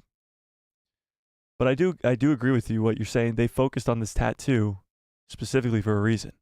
The tattoo on Osha's arm, because in episode 2, was it? When they're on their way to Olega, we hear a conversation between Sol and Osha on the ship, and he immediately points out the tattoo and goes, "What's up with that?" And she's like, "I got a tattoo, whatever." But they did that for a reason. And now I'm starting to think, what else do they sort of focus on in the first couple episodes for a reason that will come into play in the next 3 episodes? Because in episode 4, they focused on the fact that those bugs were attracted to the light. And I remember saying live, remember that's going to be important. And then come back in episode 5, obviously it became important. That tattoo, which was talked about specifically for a reason in episode 2, is going to become probably what points to Sol that May is not, or Osha is not Osha. She's May, because she doesn't have that tattoo on her arm. It's actually a great catch. That is a great point.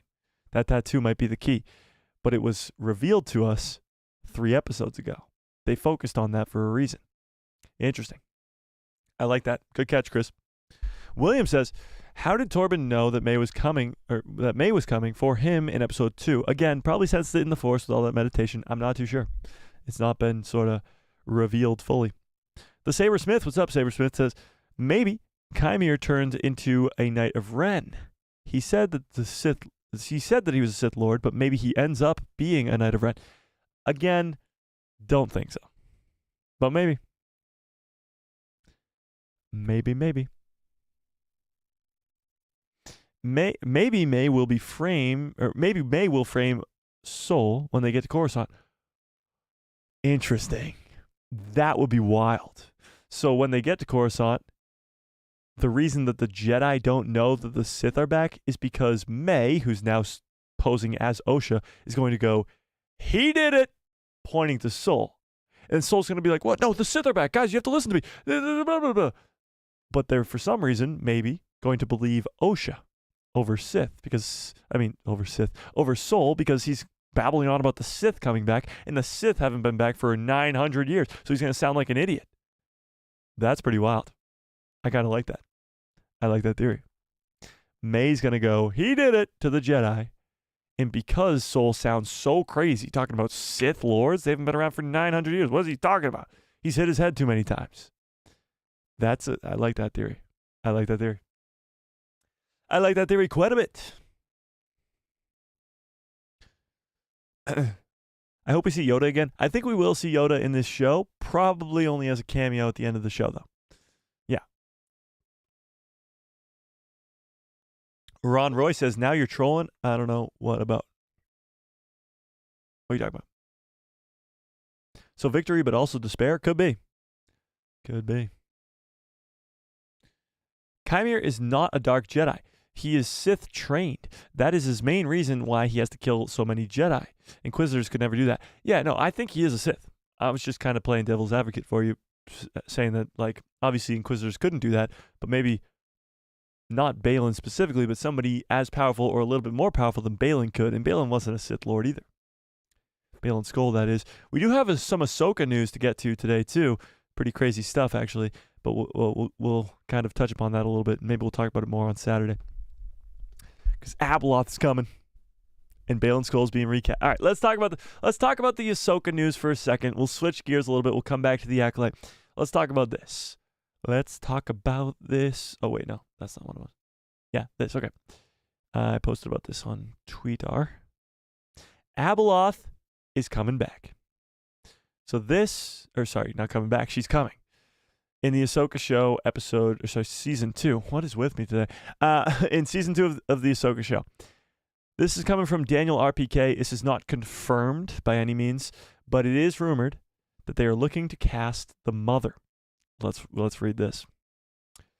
They're officially looking to... Oh, wait. You can't see that, can you? They're officially looking to recast Baylan Skoll, looking for a white man in his 50s to 60s. We've talked about, in the past, good actors currently that are at the right age that could fit the role, that could do a good job. I'm blanking on all of their names right now. Somebody help me out in the chat. But the next sentence is very important. They're also looking to cast the mother, confirming she will be in it. And the mother, of course, is Abeloth. This goes back to the Mortis gods, the father, the son, and the daughter, the light side, the dark side, and the balance between them. And the mother is Abeloth. She's this horrible being that has to be imprisoned by the Mortis gods for a long, long time. We don't really know specifically how long, but for thousands and thousands of years. And it's not until the Mortis gods have died, and I'm speculating here, that the Mortis gods have died, that she's able to reach out to possibly Baylan and have him come help and go save the mother. And that might have been what was going on in Ahsoka Season 1. Again, speculating. But this is crazy. Not only is Abeloth coming, trying to get cast for Ahsoka Season 2, but also they're trying to recast Baylan Skoll. What do we think of that? Obviously, of course, rest in peace, Ray Stevenson. He did an insane, amazing performance when it comes to Baylan Skoll in the first season. So I know immediately some fans are going to be upset about that because he's so good in Season 1. But you can't change the reality. You have to keep the character going because it was so good. He set up this incredible character. So whoever comes in has to live up to that hype, live up to that performance, which will be extremely difficult. But his story has to go on. His story was so good to start with that they have to keep him going. So I ask you guys, are you okay with the recast? And Abeloth? Sounds pretty awesome. Sounds pretty awesome to me. Russell Crowe, if he lost 50 pounds. Interesting. Russell Crowe's a good one. He looks very similar. There was some other ones, though. Liev Schreiber. Is it Liev or Lev Schreiber? Liev Schreiber. He's a good one. There was some other ones. I forget, though. Help me out, chat.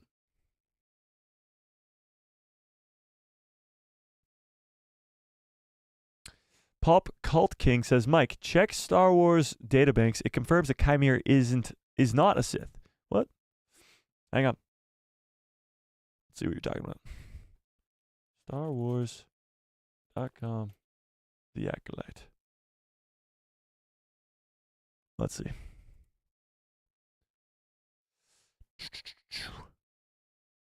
All right. Star Wars Databank characters. This is what I'm looking at right now. Characters. Kiadi Mundi's right there. Okay. The Stranger, alias Kimere. The Stranger. There you go. Cortosis confirmed right there. I actually haven't seen this yet, but the Stranger wields a red lightsaber, appears blah blah blah, thin air. While some may call him Sith, little is known of this dark sider, who has been training May Anisea in secret, hiding his face from his pupil. When needed, he has adopted the alias Kimere, acting as a shiftless drifter. Nice. And supplier with seamlessly no cares at all than his own amusement. Okay, so it does say Sith here. While some may call him Sith, little is known about him. So, I mean, I guess it's not confirming he's a Sith, but the character himself confirms he's a Sith. Yeah. They worded his description perfectly. They did word it very well, where, like, it leaves so much mystery. Whoever's working on that databank, shout out to you. That's incredible. Can't wait for more Sith action. Me too. In the first scene, Kylo Ren's theme is there too. I heard that. I couldn't find it. What scene are you talking about? Like the very first scene of the show when Osha's waking up on the ground? I didn't hear it. I'm going to have to go back and watch it again. Good. Randy says, Kimere doesn't call himself Sith. He says the Jedi like soul would call him Sith. Like, if they would be that arrogant. But the Jedi weren't calling him a Sith before that. They were calling it a splinter order, or like, even Soul wasn't thinking he was a Sith either the whole time he was fighting him. He says, you wield a Jedi's weapon. Why? And he was, who trained you, all this other stuff. I don't know. I don't think he thought he was a Sith. Soul, that is. Mr. Revenge says, also, his master was in Osha's head. May was busy, and so was Kimere. So who sent her the Force SMS? May was busy, so was Kimere. You mean when Osha heard young May scream to her for help? That was May. That was May when she was like distressed and being attacked by Kimere. Yeah.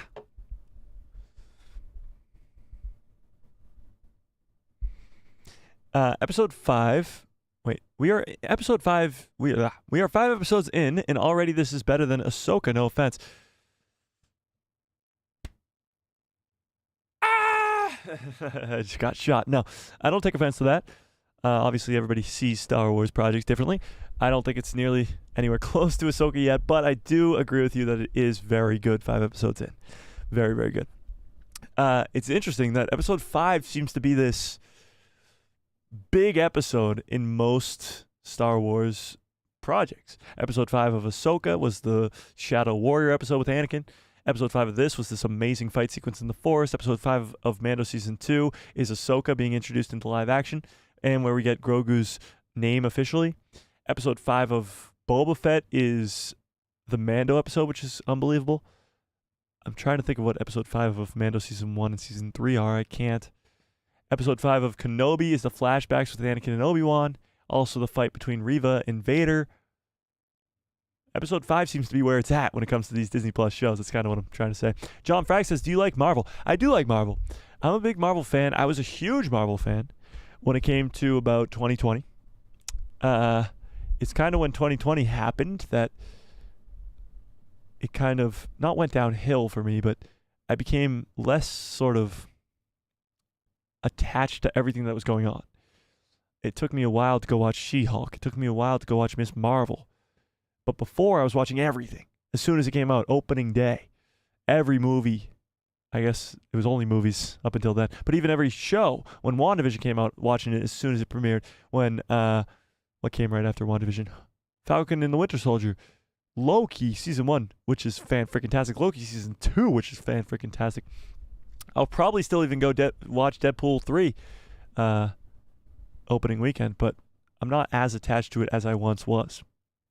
But yeah. Favorite superhero film, or favorite superhero and film from Marvel? Favorite superhero from Marvel? That's tough. I'll have to think about that. But favorite film? Solo film is Winter Soldier, which is Captain America 2. But film, just in general, Avengers Infinity War. Yeah. I think it's better than Endgame. I know a lot of people love Endgame because of the sort of just big cameo fest type thing. Like just a big ending, kind of. Of course, Iron Man scenes and all that stuff. Which is great. Don't get me wrong, it's great. But I think Infinity War from start to finish is a better movie. Yeah. Oh, and favorite character, superhero? I don't know. That's tough. Spider-Man. Yeah, Spider-Man's good. Of course. Everybody loves Spidey. But if you're thinking just MCU based, I'd give it to maybe either Cap or Iron Man. Just Robert Downey Jr. as Iron Man, so good. Yeah. I don't know. It's tough. Yeah. Winter Soldier keeps being a top movie. Winter Soldier is so underrated. It's insane. Winter Soldier is a top tier movie. Period. End of sentence. And it just doesn't get the respect it deserves. It's so good. If you haven't watched Winter Soldier in a while, go rewatch Winter Soldier. But let's get back to business here. William says, also, they don't tell why Indara canceled her training of Osha when they say that in episode 1. No, what they say in episode 1 is Indara went to the Jedi Council and requested Osha to be sort of removed from the Jedi Order because of her attachment to her family. But Osha tells us that she voluntarily left, and it wasn't because of what Indara said. Yeah. Yeah. Loki's a great character, too. That's true. Secret Song says, Kimere said we while looking at Osha at the end. They could be related. They could be related. Or maybe he's just talking... maybe he's more so talking that she's going to be his new apprentice. Like, he's like, screw May. Going to probably go kill her eventually. But Osha's going to be my new apprentice. Yeah. Yeah.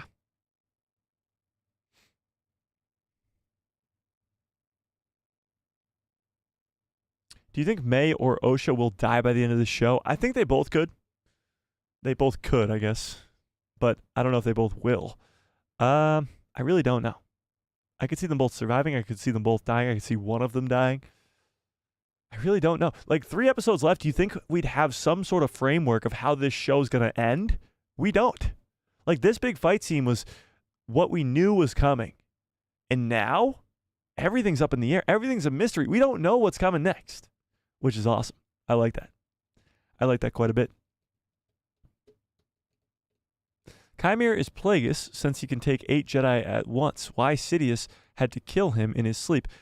I don't think that because Kimere was able to take 8 Jedi at the same time makes him Plaegus. And Plaegus is a Mun, and Muns are massive beings with huge heads, and that's not Kimere. Kimere's a human. Yeah. Could be completely wrong. Could be completely random, but Yoda's theme plays in the episode 2 Droid Factory for some reason. Really? In Attack of the Clones, you're saying? In the Droid Factory, Yoda's theme plays? Huh. Might have to go rewatch Attack of the Clones now. I'm not familiar with that. No. No.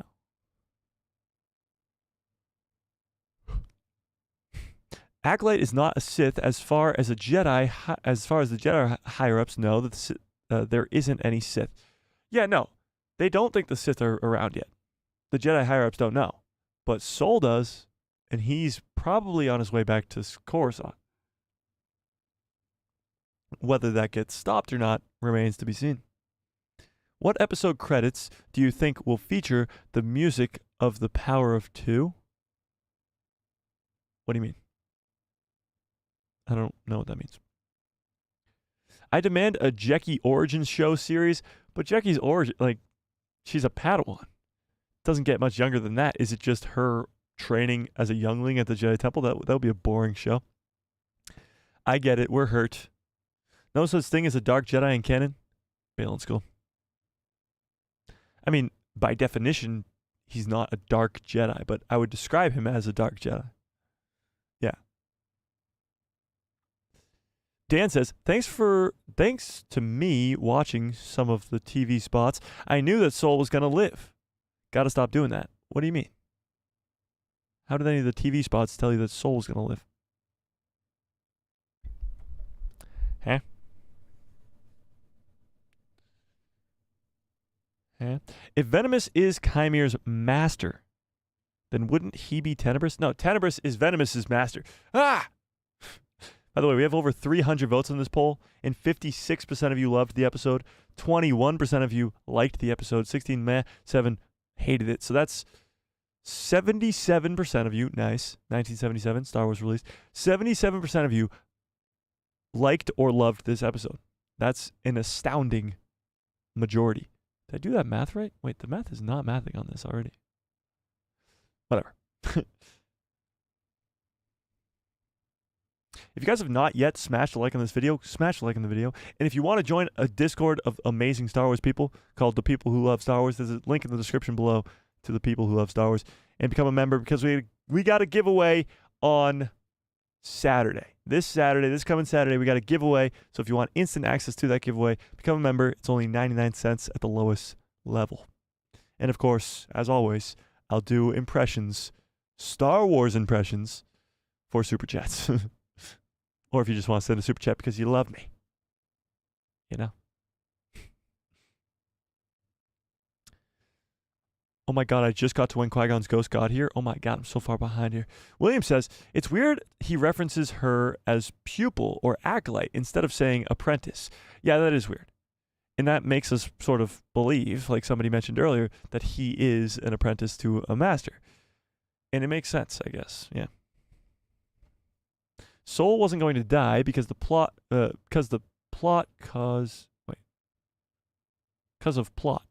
he has to tell Osha the truth.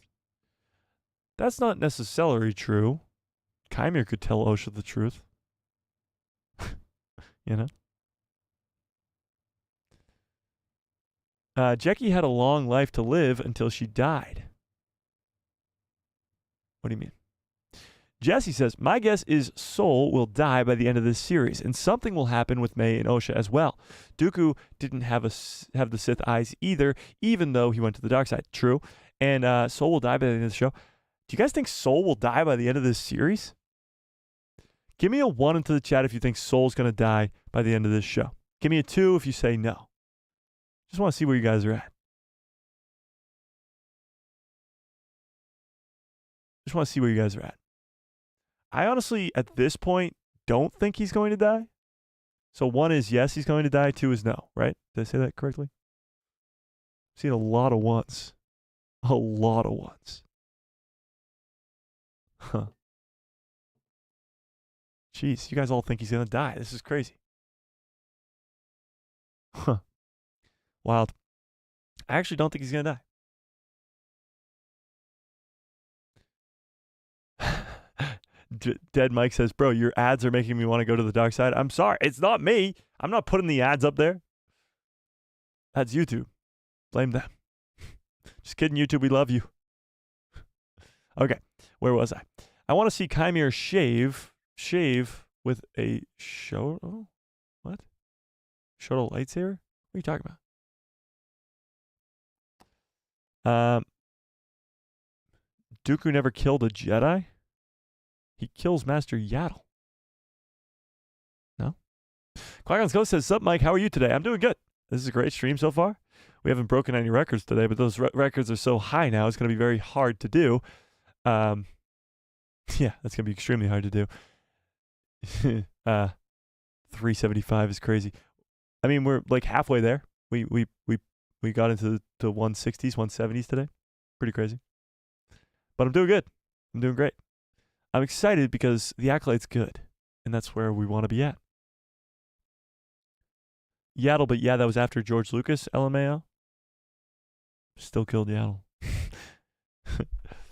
The rule of 2 is in place in this era. Yeah, it is. It is. But it doesn't change that Kimere could possibly be just doing his own thing. Strong stream today. Thanks. I appreciate that. Yeah, it doesn't change that Kimere could just be doing his own thing and just pretending to be a Sith or something like that. Yeah. Clearly this show is like Rogue One. They're all going to die. The last episode was, I mean, they all died except for Soul. But I don't know if this show is going to end like Rogue One where they all die. And what's funny about that is with the Bad Batch, I was saying it was going to be like Rogue One. Season 3 was going to just end with them all dying. And that didn't happen. And now with this show, I'm saying that they're not going to all die, so maybe they will all die. Because they like to go against me for some reason. They turned them against me. How come the higher-ranked Jedi like Yoda are not sensing that the Sith murdered 9 Jedi? That's actually a great point. Let's talk about that. We've seen Vanestra Rho use a laser whip in the trailers on what looks to be the planet of Kofar. Maybe they did. Maybe the Jedi did sense that 8 or 9, it's 8, right? 8 Jedi. Oh, I guess 9 because, I guess 10 actually because Torben and Indara, right? So maybe the Jedi did sense that all these, the higher up Jedi, did sense that all these Jedi have been murdered or have died. And that's why Vanestra Rho comes to Kofar with her laser whip and is there. That could be a possibility, for sure. Yeah. Indeed. Dan says, if they introduce Tenebris, I need him to be a Bith still. gonna make him so scary looking and gives us vibes of seeing a stranger floating down. Gives us vibes of seeing a stranger floating down. Yeah, no. I think they gotta keep Plaegus Amun and Tenebris Abith if they're gonna introduce them into canon. Because I think a lot of fans are gonna be extremely upset about that one if they don't. Yeah. Poor Yord. He was kind of growing on me, lol. A lot of fans were big Yord fans. And those fans are devastated, but some people were annoyed by Yord. Yord's neck just got a readjustment. He'll be okay. That's crazy. That's wild. Yeah, that's crazy. Steven says, a little artistic flair on force sphere auras and mind manipulation would be appreciated. Yet it's Yord's exposing? What? A little extra flair on force sphere aura and mind manipulation would be appreciated. I'm not too sure what that means. I'm going to go watch episode 5 again later today. Nice. I probably will too. Indeed. How about some call-ins to discuss via the Discord, Mike? We could do call-ins today. We haven't done call-ins in quite a while. Do you guys want to do some call-ins? We could do that. I'll open up a stage in the Discord right now, and we'll do some call-ins. Just a few people we'll bring in. Let's do that. Why not? We haven't done this in quite a while. All right, start a stage. We'll call it call-ins. So let's see where you guys are at. If you guys are not yet in this Discord, there's a link in the description below. So I just opened up the page. You have to come in and raise your hand to speak in the Discord. And if we just have some people who want to come in and talk, Acolyte episode 5, we can do so. Yeah. I always forget to do call-ins. We haven't done them in quite a while. Thanks, Mr. Revenge. I appreciate it. Kay says, once and then about 5 YouTubers' reactions. Once watch the episode and then watch like 5 different YouTubers' reactions for it. Nice. Wait, what? I want to see that. Oh my God. That's crazy. That's crazy. All right. So I see a few of you in this Discord thing right now, but you got to raise your hand to request to speak. I know it's a weird thing. I don't even know how it works on your end, but my end, it looks like that. Yeah. I think I need to binge all the episodes again, maybe tomorrow. I think if you do binge watch all these episodes, like from start to finish, it will make more sense. Or not make more sense, but it will feel more like a fluid story. Almost. Yeah. Yeah. 100% the loud haters online are not the majority of the Star Wars fandom. I agree with that. Yeah. Yeah. William says, I think the saber of Jecki that fell in the sand broken will give Venestra a hint of Cortosis. But no, the lightsaber just cut that in half. The lightsaber cut the lightsaber in half. That was Kelnaka's lightsaber that was cut in half too. Yeah. No. Yeah. Trouble on Demand says over 5 million people have watched The Acolyte. 25,000 are the ones who voted to give it that 13% ranking. Yeah. So 25,000 percentage-wise of over 5 million, it's a lot less than 1%. A lot less. So when you talk about the majority here, you got to kind of know what you're talking about. Yeah. Oh my God, Vader hallway scene? Yeah, so the guy who did the Vader hallway scene in Rogue One did the same choreography here in this show. So that guy has to be getting all these jobs on the Star Wars lightsaber fight scenes. That's for damn sure. Episode 5 and 4 were turning points in this show. Oh, 100%. And I think people who were kind of on the fence on this show, first 3 episodes, are kind of more so like, okay, this is the real deal. This is the real deal. Soul's gauntlets were pretty cool too. Yeah, I noticed those. I feel like he's the only Jedi who's kind of wearing them, which is weird. No weird call-ins? We'll see. We shall see.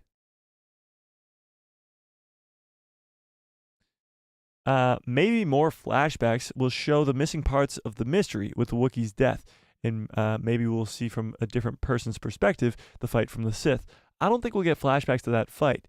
I think it's more likely that we'll get flashbacks, or it is likely, we know for a fact, that we're getting flashbacks to Brendok 16 years ago. Mike, who do you think the master is? Tenebris.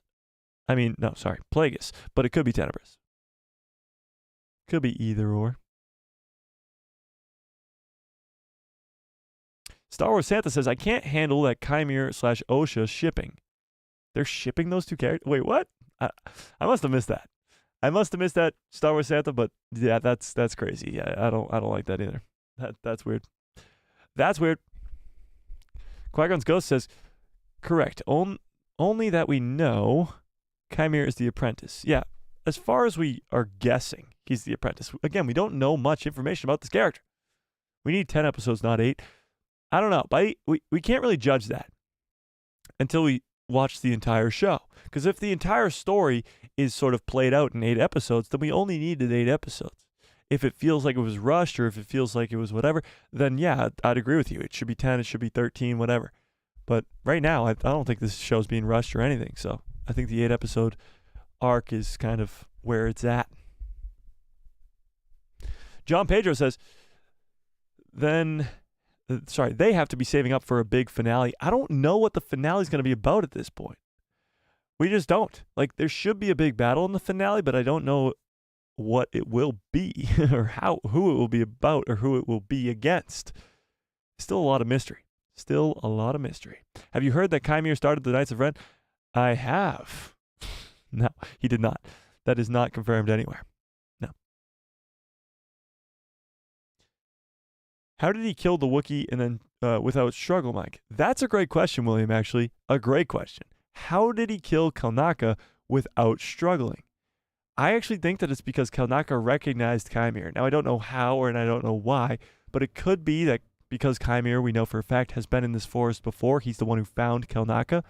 Maybe he came across Kelnaka, had a conversation with him, talked some Wookiee, and then that's how he recognized him. And maybe they became friends or acquaintances at least. So he wasn't expecting Kimere to murder him. I really don't know. I don't. That's my explanation personally. But it doesn't look like Kelnaka was fighting back at all. So I don't think he had to struggle against him in the slightest. No. Yeah. Indeed. Merkson 420 what's up, says, that's funny. They completely changed the Star Wars lore. So yes, that episode was terrible. Oh, here we go. Literally changing one of the biggest things in all of Star Wars. The Sith not coming back for 1,000 years. Well, first of all, this hasn't done any of that. In the slightest. To the Jedi, the Sith have not returned in 1,000 years. Actually, not even that is true. As far as we know, to Ki-Adi-Mundi, the Sith have not returned for 1,000 years.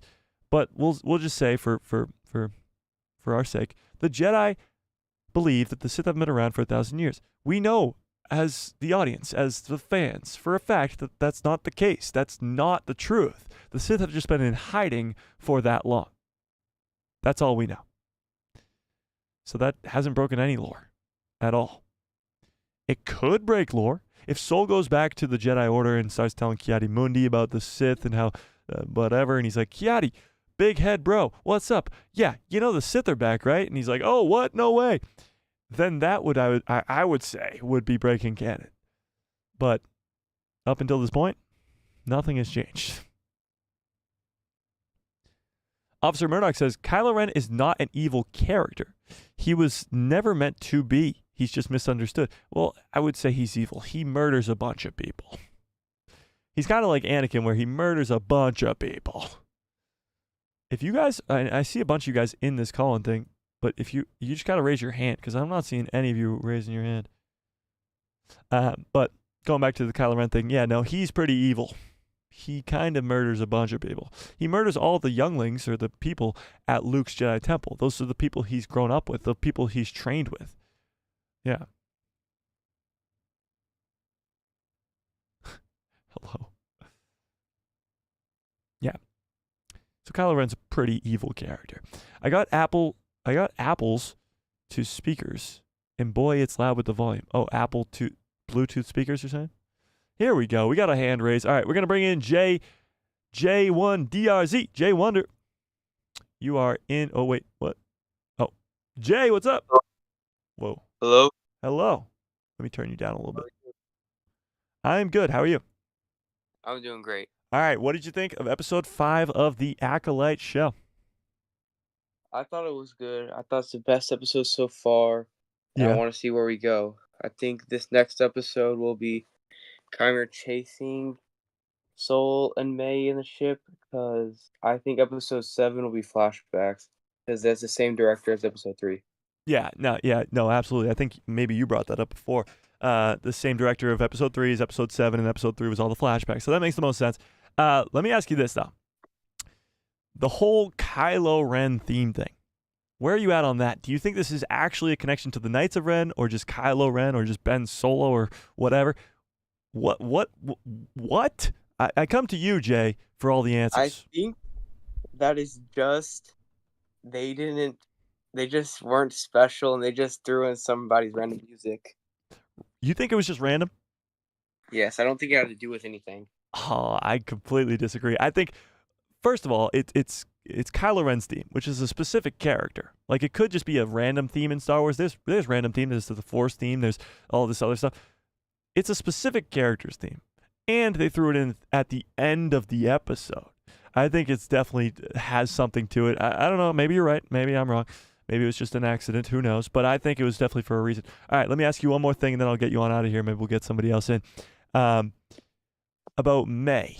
May's just changed her outfit, changed her hair. Now she's on her way with Soul to wherever they're going.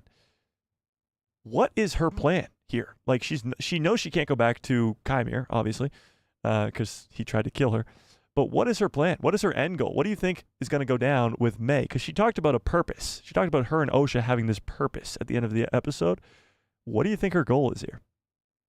I think she's going to try to escape and then go find Osha. Then her and Osha will be with each other and try to kill Kimere / Zipperface / whatever you want to call him. Interesting. But I rebut that by saying they were just together and she left. So why? Yeah, Osha wasn't having it, I guess, that day. I don't know. Wasn't having it that day. Okay, that's as valid as a reason as anything. Well, I'm intrigued. I'm quite intrigued. What? Any bold predictions for episode 6 specifically? Kimere is May and Osha's dad, and the witches just lied to the Jedi. Now that's a crazy theory. I appreciate that, Jay. I'll linger on that, and I'm gonna get you on out of here. I appreciate you. All right. All right, that was Jay Wonder, J1DRZ. I appreciate that. Jay, what? The father of those characters? I don't think so. He's too young. Just plainly, he's too young. If anybody else wants to call in, I see all you guys waiting in the audience. I don't know if you don't know how to raise your hand. I don't know how do you raise your hand, but you have to raise your hand. I appreciate that, Jay. Great calling. And I think he's too young. He's too young.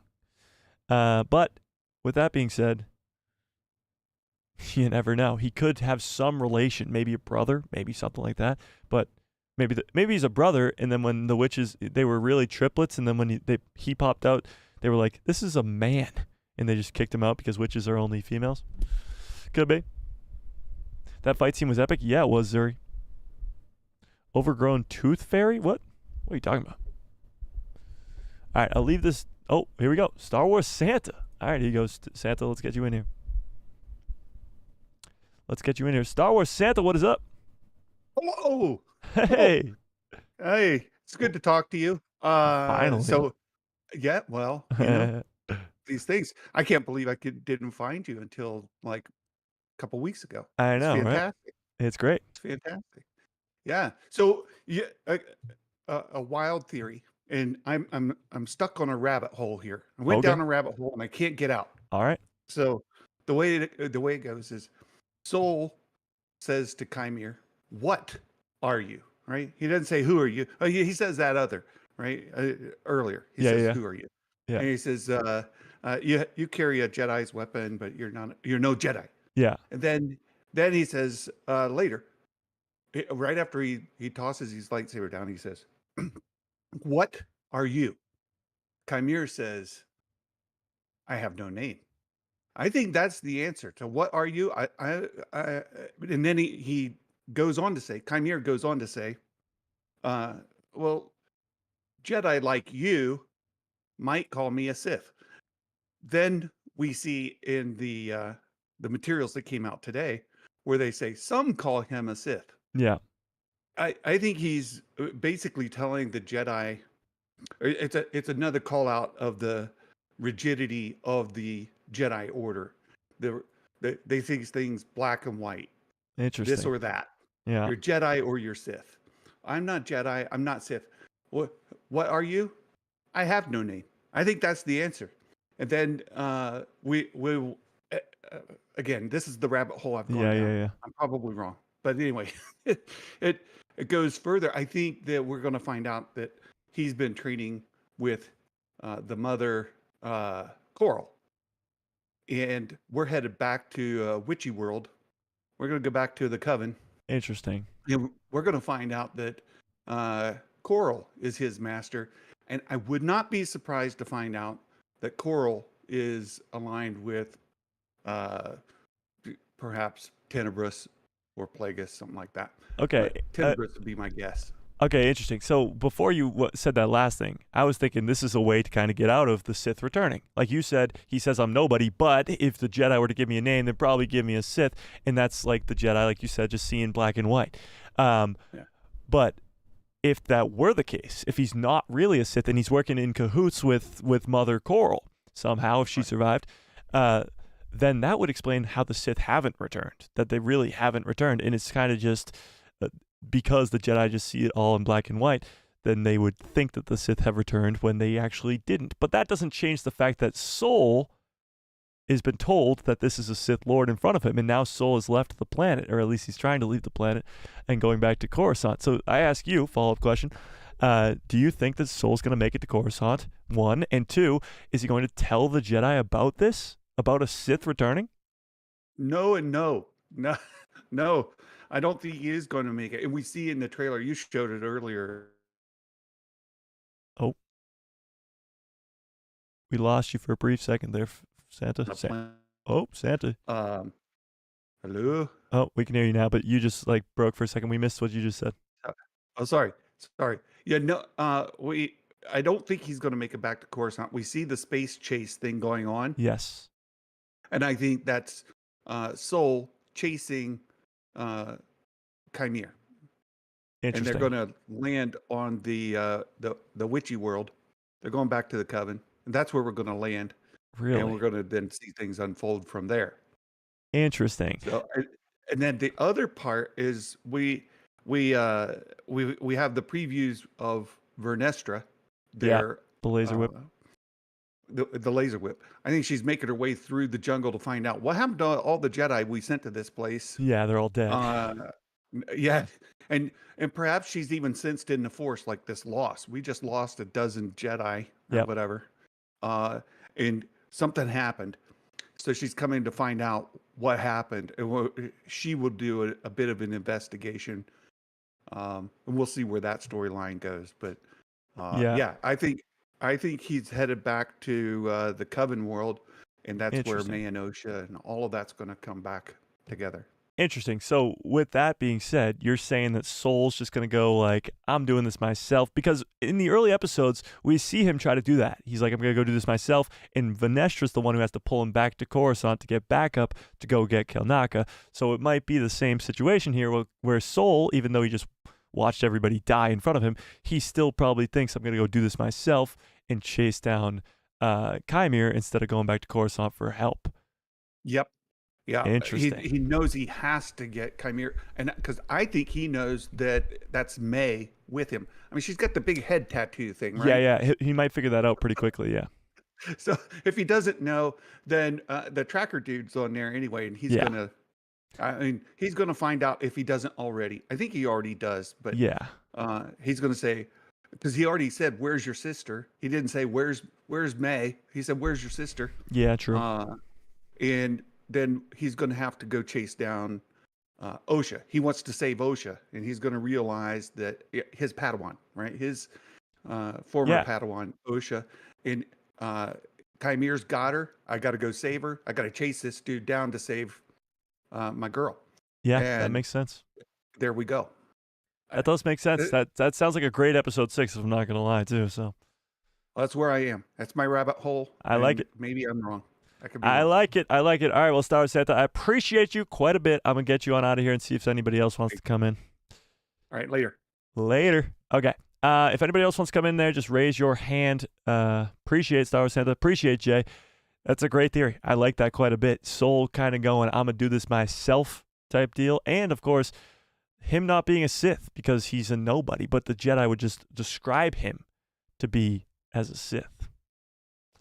That'd be pretty wild. That would be pretty crazy if I do say so myself. Going back, because I just saw it in the chat as Santa was talking about, I just saw it scrolling through the chat. Somebody brought up the point that Manny Jacinto is 38 years old.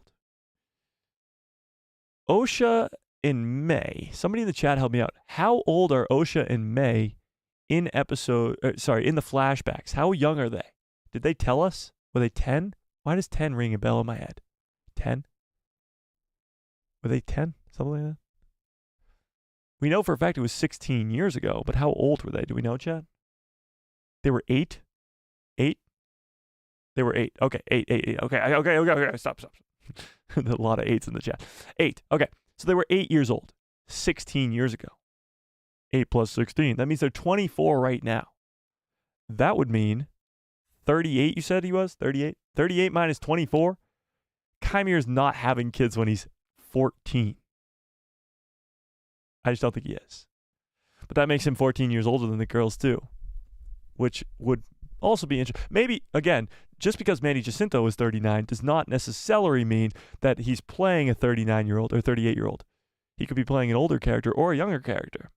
But if he's to be older, then he would be able to be alive and at the events of what happened on Brendok all those years ago. Yeah. He also looks like younger in universe. He does, which is kind of more of a question of how would he know what happened all those years ago on Brendok? You know? Is that 38 canon? No, I'm just going off of the actor's age. The actor's age. We don't know how old the character of Kimere is. He could be older, he could be younger, we don't know. Yeah. So I think if he is younger, on the younger side, maybe his master was there. His master was at the events of Brendok, of Brendok to see that, and then he relayed the message, or relayed what happened to Kimere when he was training him. That could be possible. 22, not 14? What? Kimere is the twins' dad? What the whack? No, I don't think he is. But somebody brought it up, so I just wanted to talk about it. Star Wars math doesn't work. Star Wars math doesn't really work, but it does. You know it does. All right, Hooded Waka, we're going to get you in here. Hooded Waka, what's up? Hey. I can hear you. Hang on, before you say anything, Yeah. shut up. No, I'm kidding. Before you say anything, what is your username on YouTube? Because I know it's different. Jedi Geek. Jedi Geek, damn it. I knew I remembered that. Okay, I appreciate it. Okay, let's start with episode 5. What did you think? Really liked it. I liked how reminded me of, episode 3, how dark Revenge of the Sith was. Like, it was a pretty dark episode. I wasn't expecting more than half the cast to be killed off and stuff. Yeah, no, me neither. That was surprising, and also just the lightsaber fighting, and just I enjoyed the choreography and everything, and it was a really wonderful episode. Great, fantastic. But now let's get down to business. What the hell is going on? What is? We got 3 episodes left. Okay, 3 episodes left. We just got this amazing fight sequence, which could have technically, been the end of the show. Like, if you were to make this season 2 seasons, like split it into 2, I would have ended season 1 on that, because you have a lot of unanswered questions for a second season. With 3 episodes left, what do you think's happening? Like, what do you think episode 6 is going to look like? I think episode 6 is going to go Um, it's possible that episode 6 might be the. It's probably going to show Soul following Ky- Chimere with the ship, and then it might possibly show more flashbacks as well. I'm Interesting. not sure if you already talked about this, but in episode 3, when they're having the ritual with the twins and everything, Mm-hmm. I don't know if you talked about the hooded figure, um, but some people are predicting that might be um, either Chimere or his master, possibly. I'm just typing right now because I'm trying to find a picture of what you're talking about right now. Hang on. Yeah, no, Yeah, I know exactly what you're talking about. The hooded figures behind them. Let me see. and I think that there's only one. The other witches don't have that. I think that's the only hooded figure that it doesn't show his face at all. And it's possible that if it is Quimere, that he witnessed what maybe Soul and the rest of the did and stuff. Okay, so what he's talking about here is this, and I'll show it on the screen while you're talking. Is this on the left side? You see this this hooded creature or being, whatever, that you can't see their face. It's all just like blacked out, and you see all the witches doing this thing, but for some reason behind them is this hooded figure, and it's very strange off to the side. But I mean, I don't think it is Chimere because we just kind of talked about Chimere not. It would be difficult to make him old enough. Now we know the dark side has abilities to make people younger or look younger or even live longer, but I don't know. It would be crazy because it's obviously a coven of all girls to have this one guy just kind of sitting there in a hood. It would be cool, but I agree with you that I think Chimere has some sort of knowledge about what happened on Brendok. Maybe he was even there, but I just don't know how. I like the hooded figure theory, but I just don't know if that's going to be the case. Yeah, true. All right, now I ask another question. Oh, whoops. Let me put this away. Now I ask another question. When it comes to May, and I asked Santa this is a similar question. When it comes to May, what is her new plan? First, it was murdering the Jedi. It was murdering the 4 Jedi who she believes are the ones who killed her family, which kind of makes sense in her own mind. But her goal was to kill them. She successfully killed 2 of them.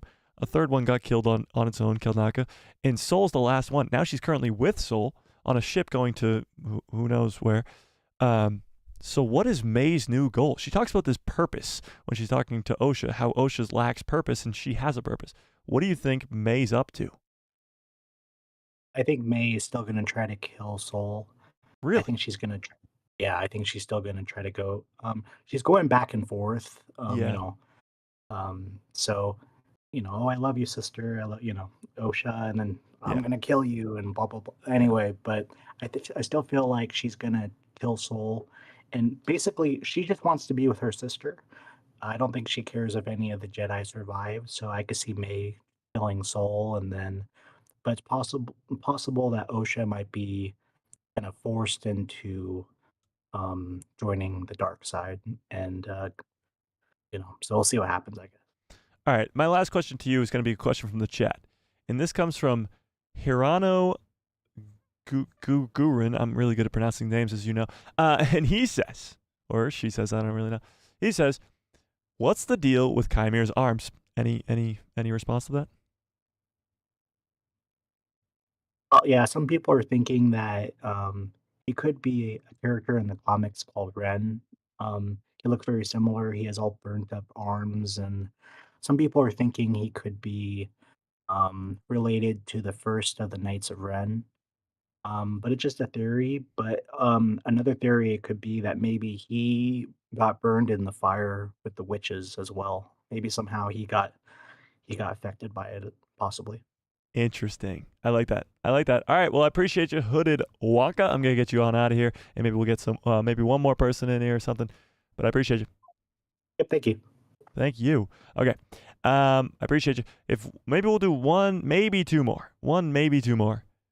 Somebody was asking how you do it in the chat. You got to just join the Discord. If you're already in the Discord, you just got to go to where it says Collins and then raise your hand, and I can select you. But I wanted to touch on something he just said. Damn it. Oh, I was going to say, that was a better answer than I would have given. I don't see it as that same way. I don't think that this character has anything really to do with the Knights of Ren. So, but we'll see. Again, we shall see. All right, we got 2 people raising their hands. These will be the last 2 people. I'm going to bring in Darth Revenge first because I believe that's Mr. Revenge, and he is a member. So I'm going to bring him in first. And then we'll go. We'll end it with Van Lava, if we can. Darth Revenge, what's up? G'day from down under.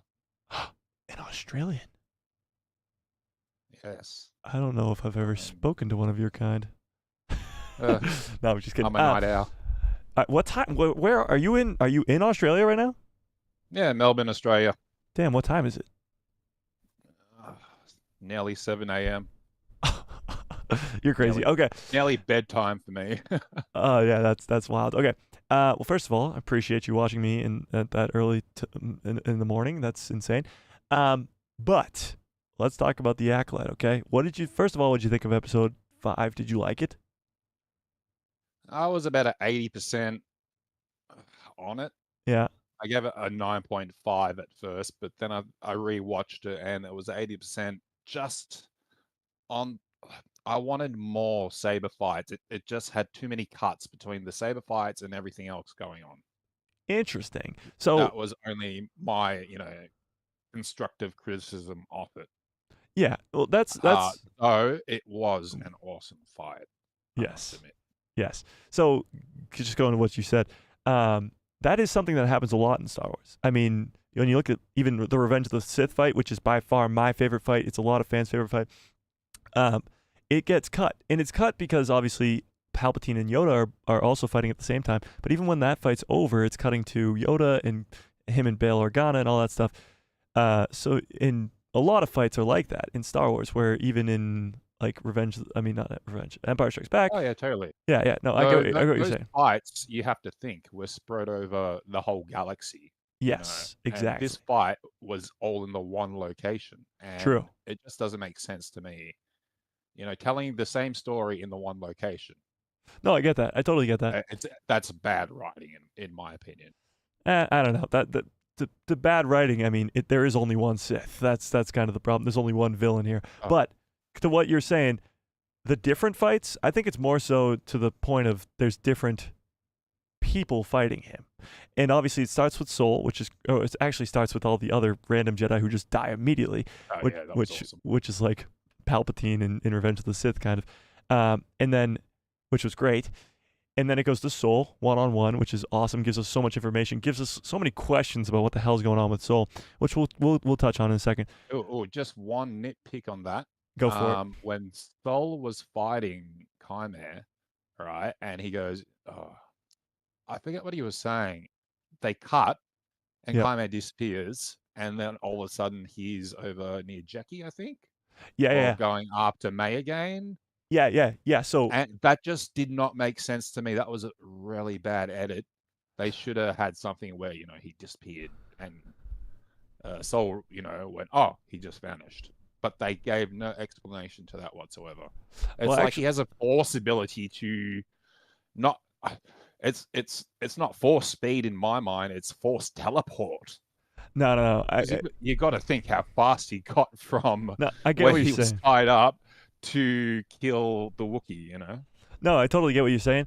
I actually think it might have something to do with force speed, and honestly, I'm not a big proponent or fan of force speed, but I loved it. I loved it in episode 1. That was really my favorite part. Yeah, really and in the game, you got to do it in the game. You did get to do it in the game as well. Yeah.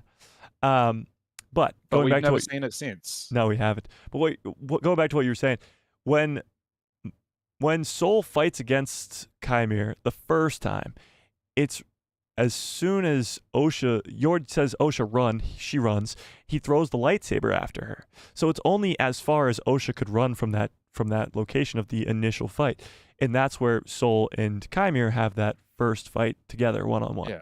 So then all he has to do is run back the distance that Osha ran the first time. So that's not very far to go fight Jecki. I suppose if you look at it that way, but yeah. No, I get what you're saying. Could have been a little bit better edited. I get you. All right, let me ask you about future upcoming stuff. Episode 6.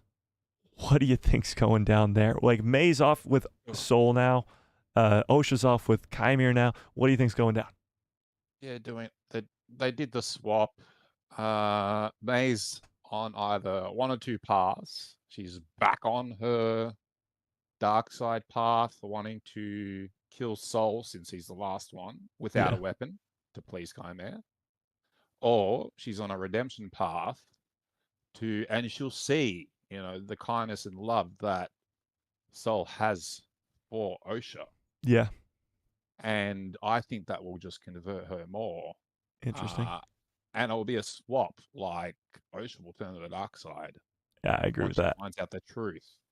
And my whole theory on Kimere is he was just a boy. He would have been a little bit older. I mean, it was a big planet. There must have been other tribes on that planet. Maybe True. other Force sensors hiding out. Interesting. That's only a coven of witches, all females. Who knows? There's villages all over settlements all over the place. Look at that place that Mando hid out. Yeah. What, season 2 was it? Season 1 with Cara Dune, yeah. Yeah. I just think of it like that.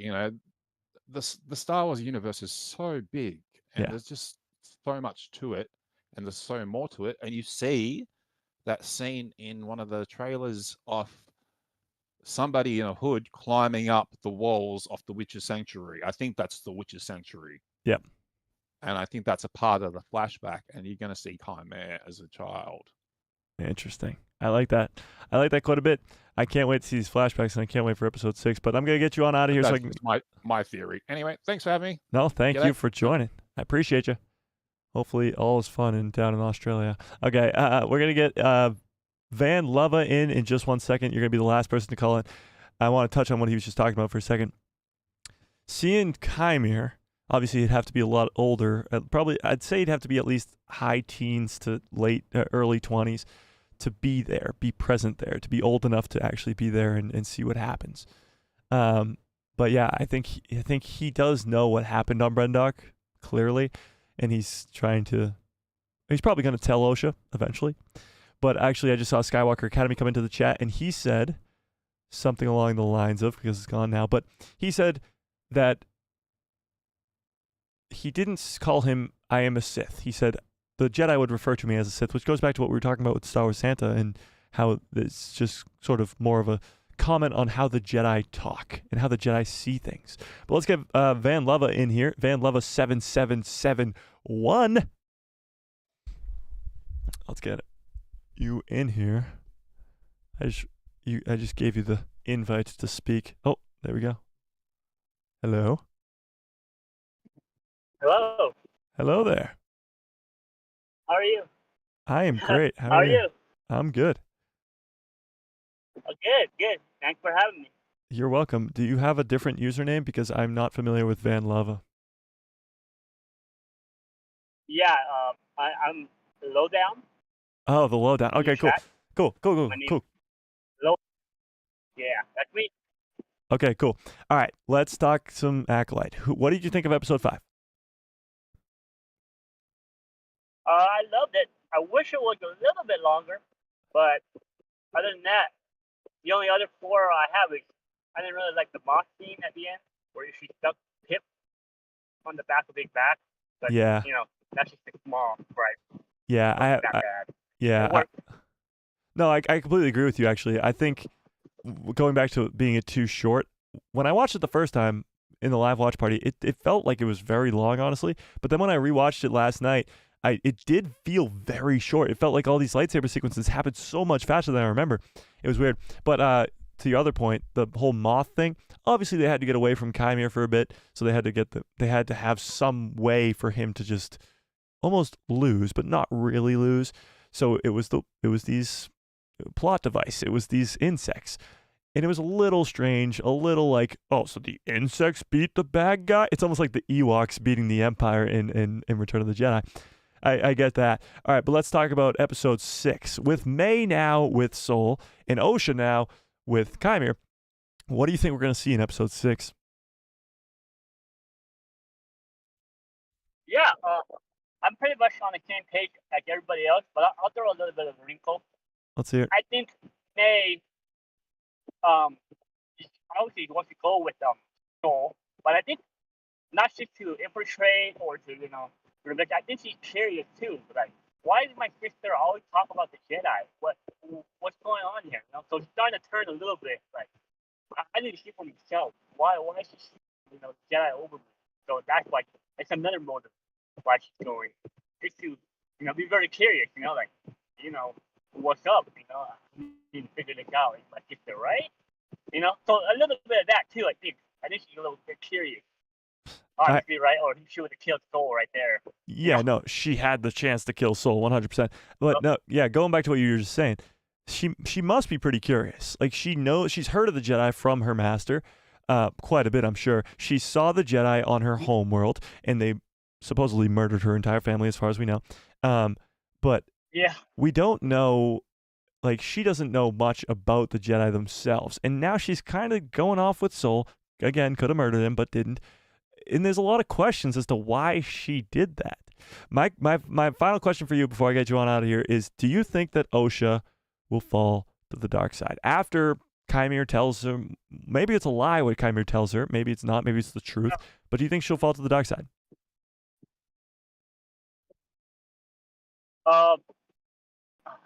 That's hard because I don't know what happened at the witch. But yeah, we don't really know. I want to say yes. Yeah, I want that. I want that to happen. Yeah. It kind of. Yeah, because I don't know if you saw my comment before. I thought this was supposed to be a skit show about the kid. Yeah. Yeah. Well, it kind of is, but So yeah, no, I do. Yeah, I want her. Yeah, All take right. her into the dark side. All right. Well, I appreciate you. I'm going to get you on out of here, and I'll linger on that for a little bit. Yeah. All right. I appreciate you. Yeah. Thank you. Thank you. Okay. What he was kind of talking about there at the end was sort of just, if it's supposed to be a Sith-centered show. It's called The Acolyte. It's supposed to be sort of centered around the bad guys. I'm going to end this call on stage, by the way. Okay. It's supposed to be a show about the Acolyte. It's supposed to be a show about the bad guys. And that hasn't really been the case. We've been focusing on the Jedi quite a bit. But what if this show is called The Acolyte? Because not only May is an Acolyte, but Osha becomes one too. Osha could easily fall to the dark side if what Kimere tells her is the truth, and that the Jedi killed her entire family, and that the Jedi have been lying to her for 16 years. Then yeah, she might become an Acolyte too. And then you have both twins, May and Osha, being Acolytes of the Sith, and that's sort of the title of the entire freaking show, which would make a lot of sense. I like it. Well, I appreciate all the call-ins quite a bit. You guys are awesome. Very, very nice of you all to call in like that. Love the support. I'm actually going to end this poll, by the way, with over 350 votes. We'll see where this ends at. Let's see. What did you think of episode 5 of The Acolyte? We left this up for almost the entire stream. Oh my God, what? It's 2 hours and 47. What? Oh, we got to get on out of here. What did you think of episode 5? 55% of you loved it. 21% of you liked it. Right off the bat, there is 76% of you liking or loving it. 15% said meh, and 17% said hated it. The math is not mathing, but that is pretty wild. Over 350 votes is crazy. But yeah, great call-ins. We haven't done call-ins in forever, since like early Bad Batch season 3. So at least 2 months-ish, 3 months maybe even. But that was awesome. I appreciate it. That was very, very cool. Darth Thor, what's up, says, who is the hidden character behind Mother Coral in episode 3 during the ceremony? Kimere, his master? Yeah, so going back to what was it Mr. Revenge? Mr. Revenge maybe. I'm sorry. I'm already getting mixed up. But this hooded figure in the background here, I don't think so. I think there's a few hooded figures here maybe. You can see on the side. There's maybe one more right there on the left. But it could be that this is a mysterious character. All the other witches seem to be here doing the witch ritual thing. I don't know what's going on there. But there's something eerily weird about them, for sure. We'll see. We shall see. Mr. Revenge says, everyone throw a like. Throw a like. Your lightsaber grows with every click. Oh, there you go. He said it, not me. Okay. The Jedi, David Harwood is definitely doing something. 5 episodes in and not seeing him, he's definitely going to be something significant. Only 2 options now: the Sith Master or the leader of the Jedi Council. Well, he wouldn't be the leader of the Jedi Council. He'd just be maybe have a seat on the Jedi Council, which could be a possibility. He could be a Jedi, but yes, David Harwood, who's the actor probably most known for Supergirl, I guess. He has a role in this show, as far as we know, and we don't know what it is. It's supposed to be a small role. Some people think it could be Plaegus. Some people think it could be something else. He could just be a random Jedi. We don't know. But I agree with you, Joseph. I think we got to see him sometime soon for sure. Leslie Headland said the final episodes will focus on a father-daughter relationship. Did she really say that? I have not seen that. I have not seen that. Are you excited for GTA 6? If it ever comes out. I am excited for it, I guess, as anybody would be, but I really don't. I don't know. Love the extra long streams. This was an extra long stream. 2 hours and 50 minutes. I remember looking over at the clock at 1 hour and about 45 minutes, and I was like, okay, we're doing pretty good. I think we're going to end it pretty soon. That was an hour ago. Pretty wild. But I appreciate all of you guys. I think I'm going to get on out of here. Huge shout out to, let me see. Huge shout out to Just David today for the very generous $2 holla. I appreciate it quite a bit. And all the people who called in: Jay, Santa, Mr. Revenge, Lowdown, all you guys, great call-ins. Maybe we'll do some more call-ins sometime later on. Maybe Saturday, maybe not. We'll see. We'll see if we got time for call-ins. We'll see. Are you planning on doing any content outside of Star Wars? You know, I started to do some stuff with Marvel. This was years and years ago. I started to do some gaming stuff. And I thought it would be better to focus on one specific thing because it works, and it works. And that worked. Star Wars is my favorite thing of all those things anyway. And I just would rather talk about it than anything else, honestly. I would love to do some gaming stuff. I love to game, and I know how to stream that, so that would be fun. But we'll see. I think we're having fun here anyway. Yeah. Bye. I just got here. Oh, no. Well, I appreciate you coming by. All right. We're going to get on out of here. Smash like on the stream if you have not yet. Hit that subscribe and hit that bell so you get notified every time I post a video in my pretty face or show up in that recommended feed of yours. Yeah. What games do you recommend? Okay, great question. Before we get on out of here, what games do I recommend? The games I recommend is tough because I don't really play many solo games. I loved Jedi Survivor. I loved Jedi Fallen Order. But when it comes to multiplayer games, the games I play the most, I would say Rocket League. It's awesome. It's literally just car soccer. I love me some Apex Legends. And actually right now I've been playing a lot of X-Defiant. X-Defiant's pretty fun. So, yeah. There you go. All right. And with that being said, may the Force be with you. Always.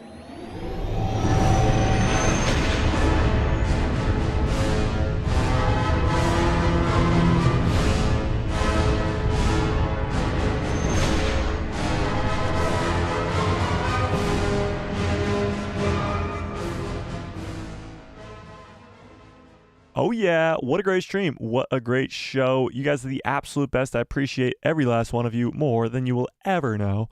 This was an incredible stream. One for the record books for... Whoops. Jesus. One for the record books for sure. I hope this is something we keep doing, you know? These fun, awesome streams. Yeah.